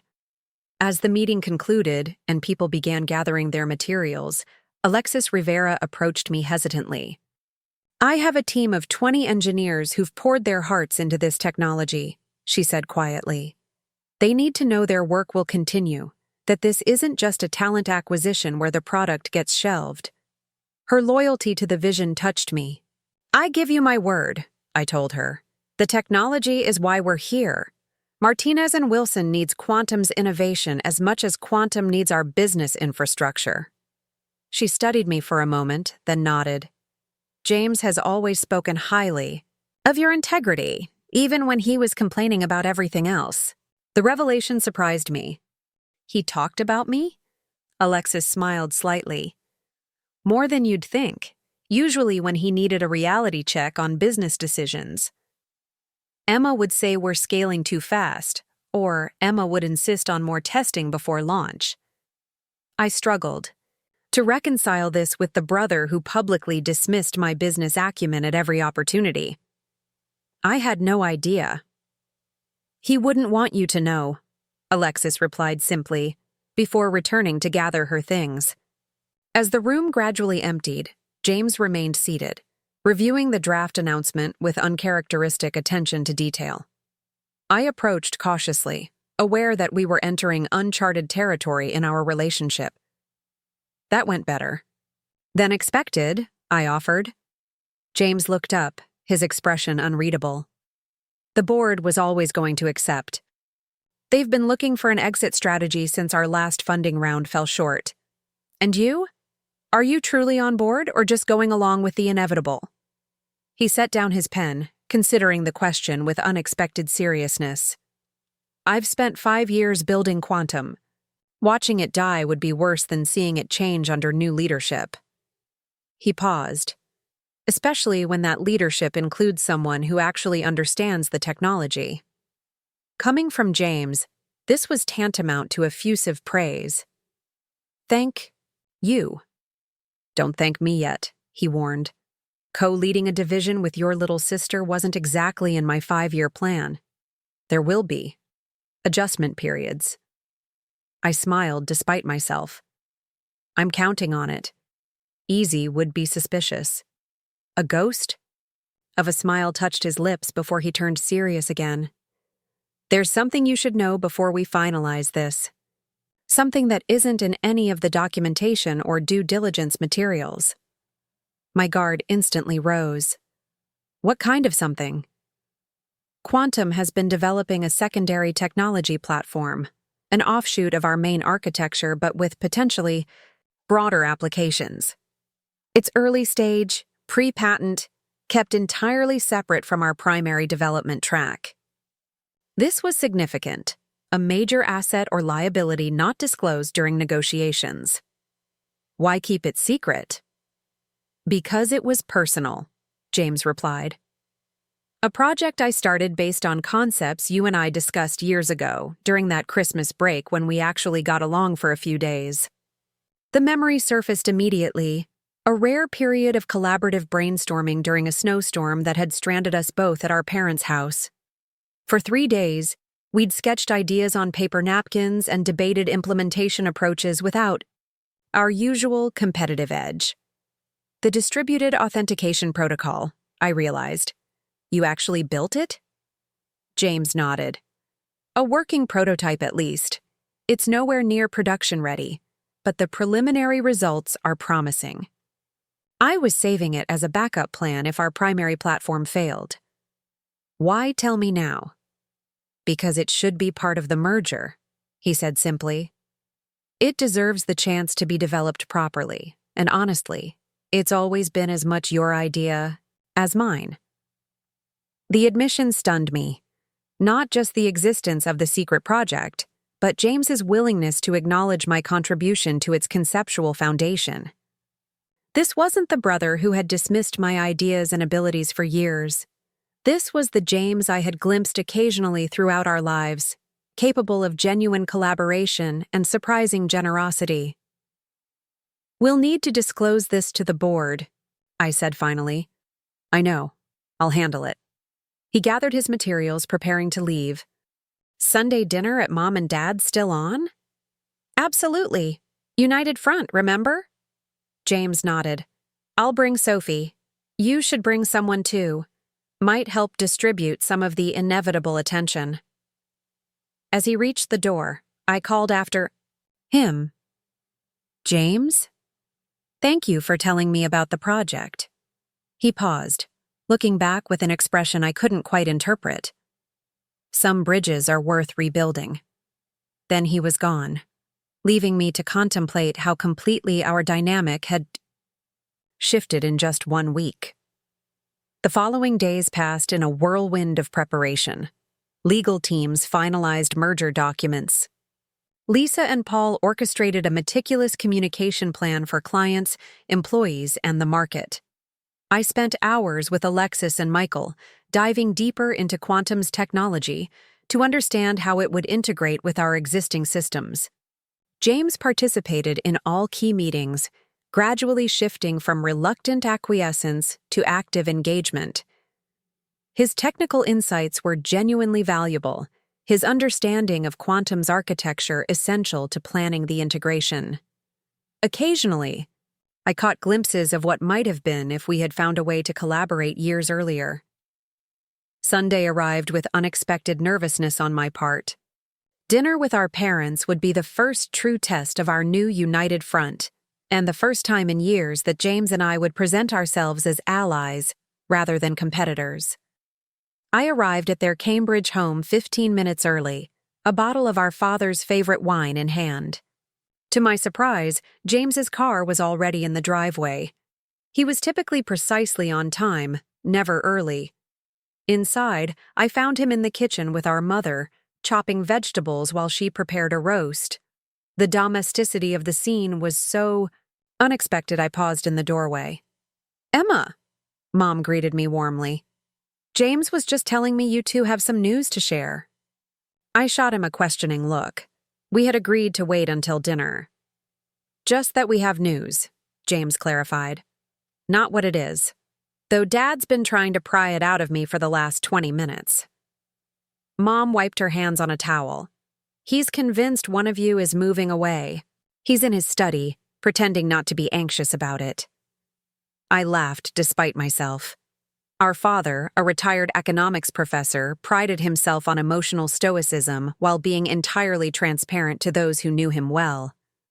"I'll go say hello," I offered, leaving James to his surprisingly competent vegetable preparation. I found Dad at his desk, pretending to read academic journals while obviously watching the driveway through his window. "Planning an escape route?" I teased from the doorway. He looked up, genuine warmth spreading across his features. "Emma, you're early." "So is James. Shocking development." Dad removed his reading glasses, studying me with the penetrating gaze that had intimidated generations of Harvard undergraduates. "You two have synchronized your arrivals. Should I be concerned?" "Not concerned. Perhaps intrigued." His eyebrows rose. "Curiouser and curiouser. Well, come in properly. Tell me how things are at the firm."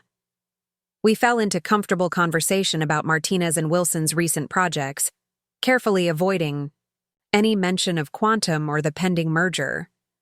Dad had always been interested in my work, though he sometimes questioned my business approaches in ways that echoed James's criticisms. Eventually, Mom called us for dinner. Sophie had arrived while I was with Dad, and the 5 of us gathered around the dining table where so many competitive family dynamics had played out over the years. Mom raised her glass. "To having both my children home together. A rarer pleasure than it should be." We clinked glasses, the undercurrent of her gentle admonishment not lost on either James or me. Our professional rivalry had spilled over into family gatherings too often, creating tension that our parents navigated with varying degrees of success. Conversation flowed surprisingly easily through the appetizer. Updates on Sophie's architectural projects, Mom's community volunteering, Dad's reluctant adjustment to retirement. The elephant in the room remained unaddressed until Mom finished serving the main course and fixed both James and me with an expectant look. "All right, you two. You've been exchanging glances all evening. What's this news you're so carefully coordinating?" James looked at me, silently deferring to my lead. Another surprising shift in our dynamic. I took a breath and placed my fork down deliberately. "Martinez and Wilson is merging with Quantum Innovations," I stated simply. The agreement was finalized Friday. The statement hung in the air for a moment as our parents processed its implications. "Merging?" Dad repeated carefully. "Not acquiring?" "A true strategic merger," James confirmed. "Martinez and Wilson provides the business infrastructure and client relationships. Quantum contributes technological innovation and product vision." "And the leadership structure?" Dad asked, ever focused on the power dynamics. "We'll co-lead a new innovation division," I explained. "James directing technical development, me overseeing client integration and business strategy." Mom looked between us, clearly trying to reconcile this collaborative arrangement with the competitive siblings she knew. "You two will be working together? Directly?" "That's the plan," James replied, a hint of amusement in his voice at her obvious skepticism. "What prompted this?" Dad asked. "Last I heard you were both running successful but entirely separate companies." James and I exchanged glances, silently negotiating how much of the truth to share. The financial pressures on Quantum, the accidental meeting at Horizon, the complex emotional journey of the past 2 weeks. How much of this belonged at the family dinner table? "Market conditions have changed," James offered diplomatically. "Consolidation makes strategic sense for both companies. And we've finally acknowledged that our approaches are complementary rather than contradictory," I added. "James's technical vision with my business execution creates something stronger than either company could build alone." Dad studied us, both clearly sensing there was more to the story. "This seems like a rather sudden realization after years of professional rivalry." "Sometimes clarity comes all at once," Sophie interjected, supporting the united front. "They've both built impressive companies.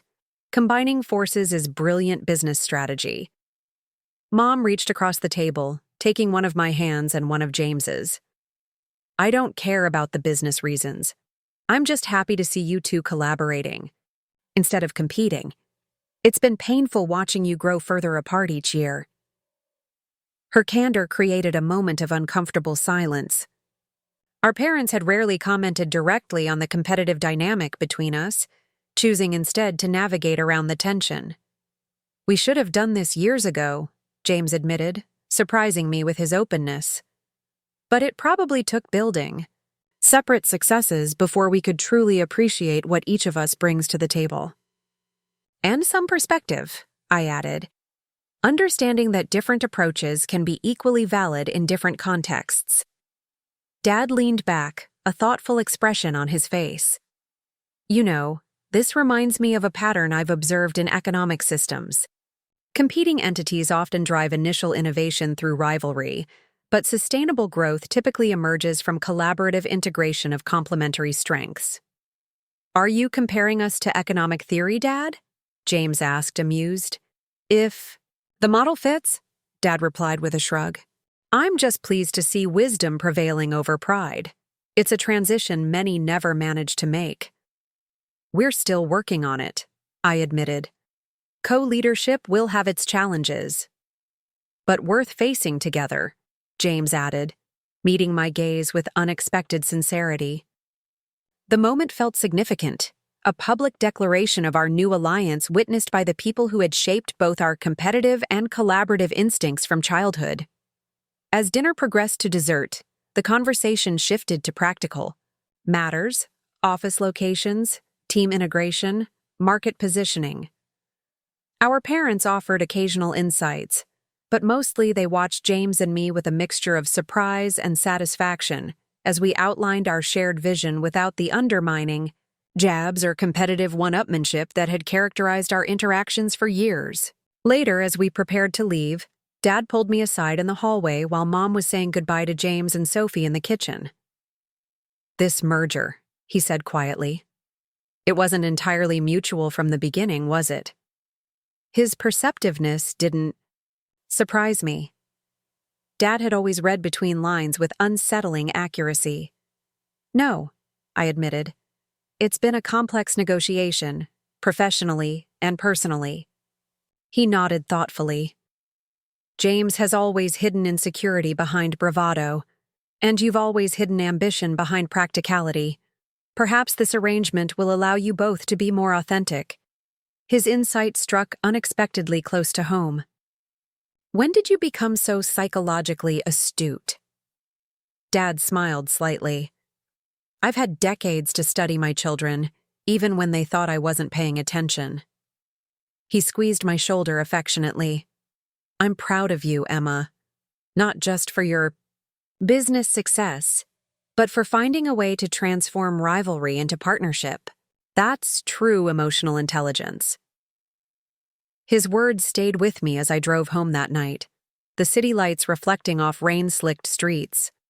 The brother who had said I'd never amount to anything was now publicly acknowledging my value as a business leader and partner. The family that had often seemed to favor his approach now recognized the validity of mine. But more importantly, James and I had found a way forward that honored both our individual strengths and our shared history. His company didn't just report to me now. We were building something together that transcended the competitive dynamic that had defined us for so long. The official merger announcement was scheduled for Thursday morning. We had agreed to hold a joint all-hands meeting with both companies, followed by a press conference and client briefings. As the date approached, teams from both organizations worked feverishly to finalize integration plans and communication strategies. Wednesday evening, the night before the announcement, I was working late in my office when a knock on the door startled me. James stood in the doorway, holding a bottle of champagne and 2 glasses. "Pre-celebration?" he suggested, stepping in without waiting for an invitation. "Or possibly liquid courage for tomorrow's circus." I raised an eyebrow at the unexpected visit, but cleared space on my desk as he set down the glasses. "Confident the announcement will go smoothly?" "Not remotely," he replied with surprising candor, opening the champagne with practiced ease. "But I've learned recently that some things are worth doing even when the outcome is uncertain." He poured 2 glasses, handing one to me before settling into the chair opposite my desk. For a moment, we sat in silence, the enormity of tomorrow's public commitment hanging between us. "To unexpected partnerships," James finally offered, raising his glass. "And rebuilt bridges," I added, recalling his words from earlier in the week. We clinked glasses, the simple ritual somehow significant in its normalcy. 2 siblings sharing a quiet moment without the weight of competition or resentment. "You know," James said after taking a sip, "for years, I've defined success as proving I was right and everyone else was wrong, especially you." The admission was startlingly frank. "And now?" He studied his glass thoughtfully. "Now I'm wondering if success might look more like building something that outlasts my ego. Something I couldn't create alone." "That's unexpectedly philosophical coming from you," I observed. James smiled wryly. "Near bankruptcy has a way of clarifying priorities." We lapsed into comfortable silence again, the city lights twinkling beyond my office window as evening deepened into night. Tomorrow would bring the public beginning of our professional partnership, the moment when James's company officially became part of mine, when the world would see us as allies instead of competitors. But sitting here now, sharing champagne, an unguarded conversation, I realized the true transformation had already occurred. The brother who had said I'd never amount to anything had finally seen me clearly, not as a competitor to be defeated, but as a partner with complementary strengths. And perhaps, in seeing him more clearly as well, I had found something equally valuable: the ability to transform an old wound into a new beginning. "Ready for tomorrow?" James asked, breaking the silence. I met his gaze steadily. "Ready." The champagne caught the light as we raised our glasses once more. Not in toast this time, but in silent acknowledgement of the journey behind us and the key path ahead. Two siblings who had finally found a way to amount to something remarkable together. 3 months after the merger announcement, I stood at the podium in the newly renovated main conference room of our expanded headquarters. The room was packed with employees from both former companies, now unified under the Martinez and Wilson banner. Light streamed through floor-to-ceiling windows, illuminating faces that had grown from suspicious strangers to collaborative colleagues over the past quarter. "Today marks the official launch of the quantum integration platform," I announced, unable to keep the pride from my voice. "In just 90 days, our combined teams have accomplished what many industry experts claimed would take a year. This isn't just a technical achievement. It's proof of what becomes possible when we combine visionary innovation with disciplined execution." From my vantage point, I could see the entire leadership team seated in the front row. Paul and Lisa sat beside Michael and Alexis, their body language relaxed and collegial. And at the center, James, my brother, my former rival, my current partner, watched with an expression I was still getting used to: genuine respect. "I'd like to invite James Wilson, Director of Technical Innovation, to share more about the platform's capabilities," I said, stepping back from the microphone. James approached the podium with his characteristic confidence, but something had changed in his demeanor. The aggressive edge that had defined him for so long had softened into something more assured, more authentic. "Thank you, Emma," he began, scanning the room. "When we started this journey, many of you had concerns. Would Quantum's technology survive the merger? Would Martinez and Wilson's business approach stifle innovation? Would the Wilson siblings kill each other before the first quarter ended?" Laughter rippled through the audience, the tension of those early days now a shared joke. "But something remarkable happened instead," James continued. "We discovered that different perspectives, when aligned toward a common goal, create solutions neither approach could achieve alone. The quantum integration platform isn't just a merger of two technologies. It's a testament to the power of complementary strengths."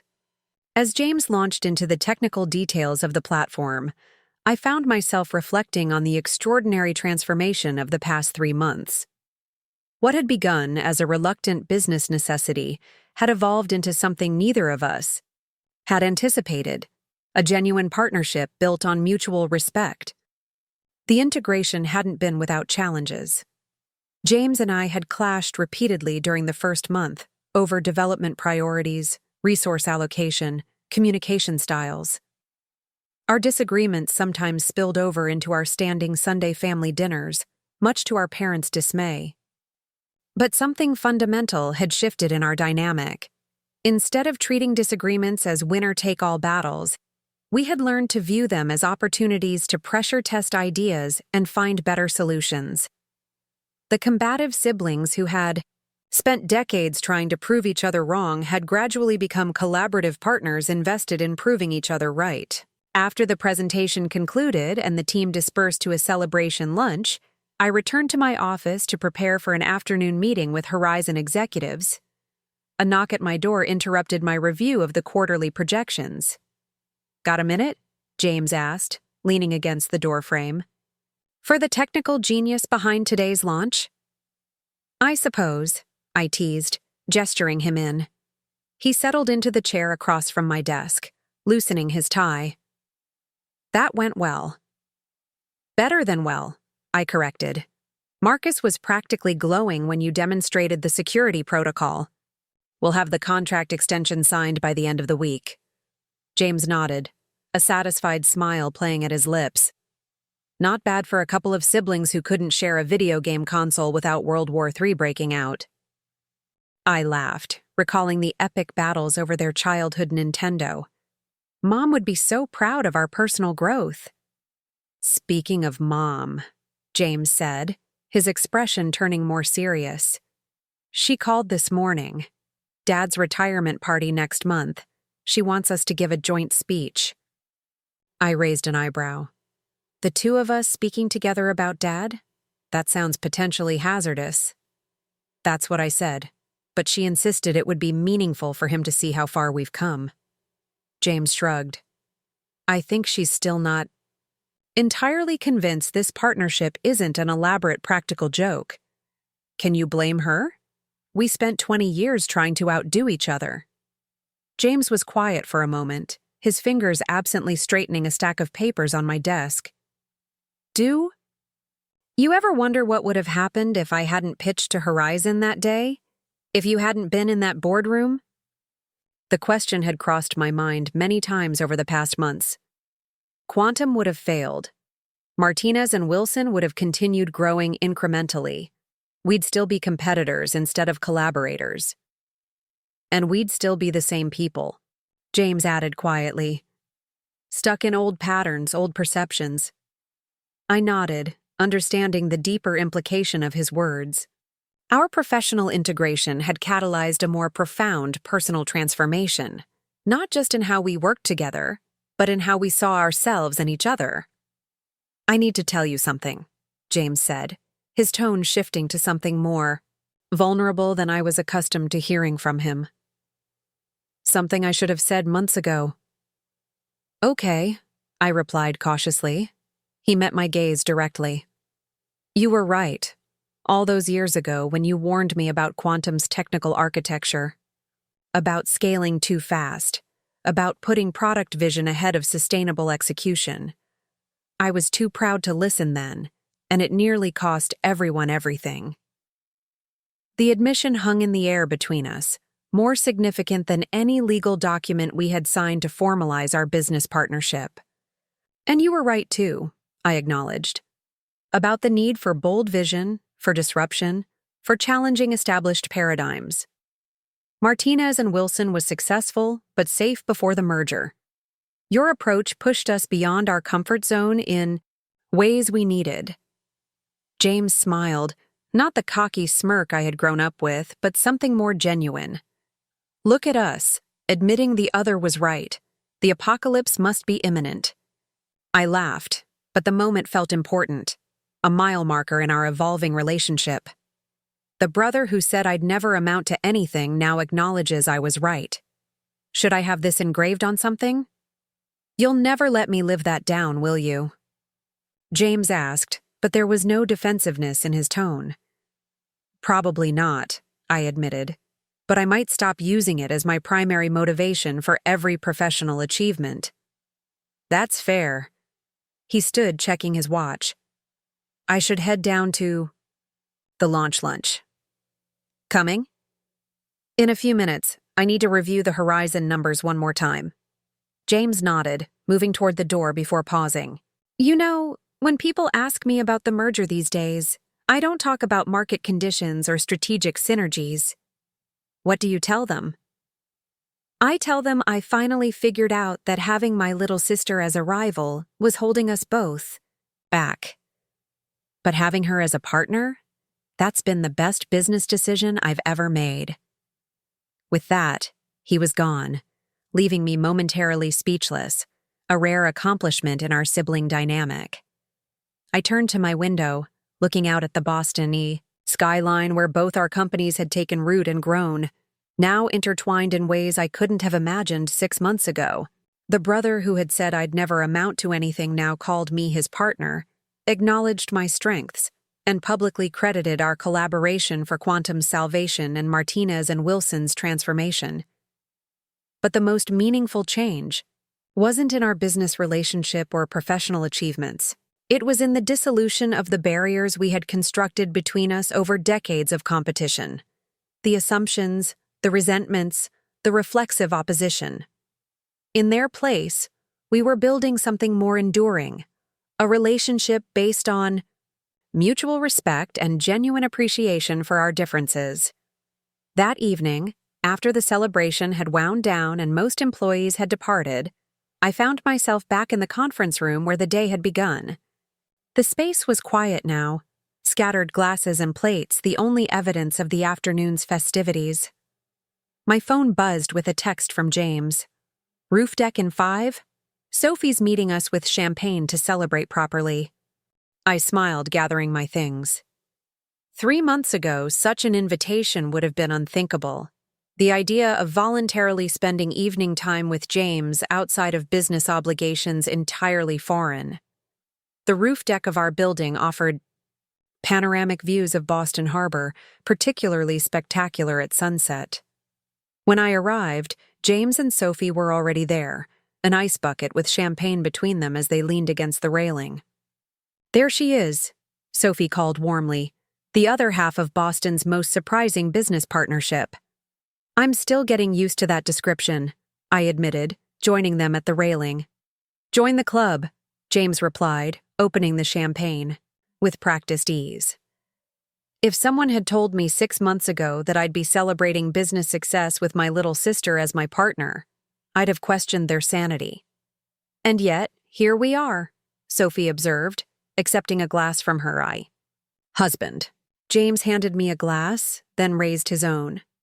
"To unexpected journeys and surprising destinations. And to letting go of old stories to write better ones," I added. We clinked glasses as the setting sun cast golden light across the harbor, transforming the familiar skyline into something more luminous, more promising. "So what's next for the Wilson siblings?" Sophie asked after a moment. "Now that you've revolutionized enterprise integration technology and resolved 30 years of competitive tension in 1 quarter?"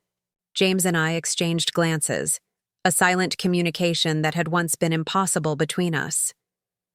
"We've been discussing expansion," I revealed, "taking the merged technologies international, starting with Europe and Asia." "It's ambitious," James acknowledged, "but we've discovered we're at our best when tackling challenges that seem impossible." "The board's on board?" Sophie asked. I nodded. Unanimously. Our results this quarter made believers out of even the most skeptical investors. As we discussed the expansion plans, I felt a deep sense of contentment settle over me. The journey from accidental eavesdropper in that Horizon boardroom to confident co-leader of our expanded enterprise had been extraordinary. But the personal transformation had been even more profound. The brother who said I'd never amount to anything now championed my ideas, respected my approach, and valued our partnership.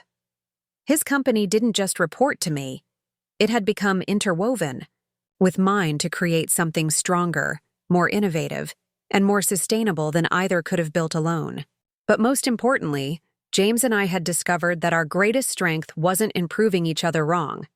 It was in helping each other become right. The competitive drive that had once pushed us apart now fueled a collaborative engine, driving us both forward. As darkness fell and the city lights began to twinkle below us, I realized that success wasn't about winning some imagined competition or finally proving my worth to someone who had doubted me. True success was about transformation, about growing beyond old limitations and narratives into someone capable of building bridges where walls once stood. The brother who said I'd never amount to anything now stood beside me as a partner and ally. But the most meaningful victory wasn't in changing his perception. It was in changing my own. I had finally stopped measuring my worth against his yardstick and recognized the unique value of my own approach. Sometimes the greatest journeys take us right back to where we started, but with entirely new eyes to see what was there all along. The possibility of connection, collaboration, and shared success with the very people we once thought stood in our way. Up next, you've got 2 more standout stories right on your screen. If this one hit the mark, you won't want to pass these. Just click and check them out.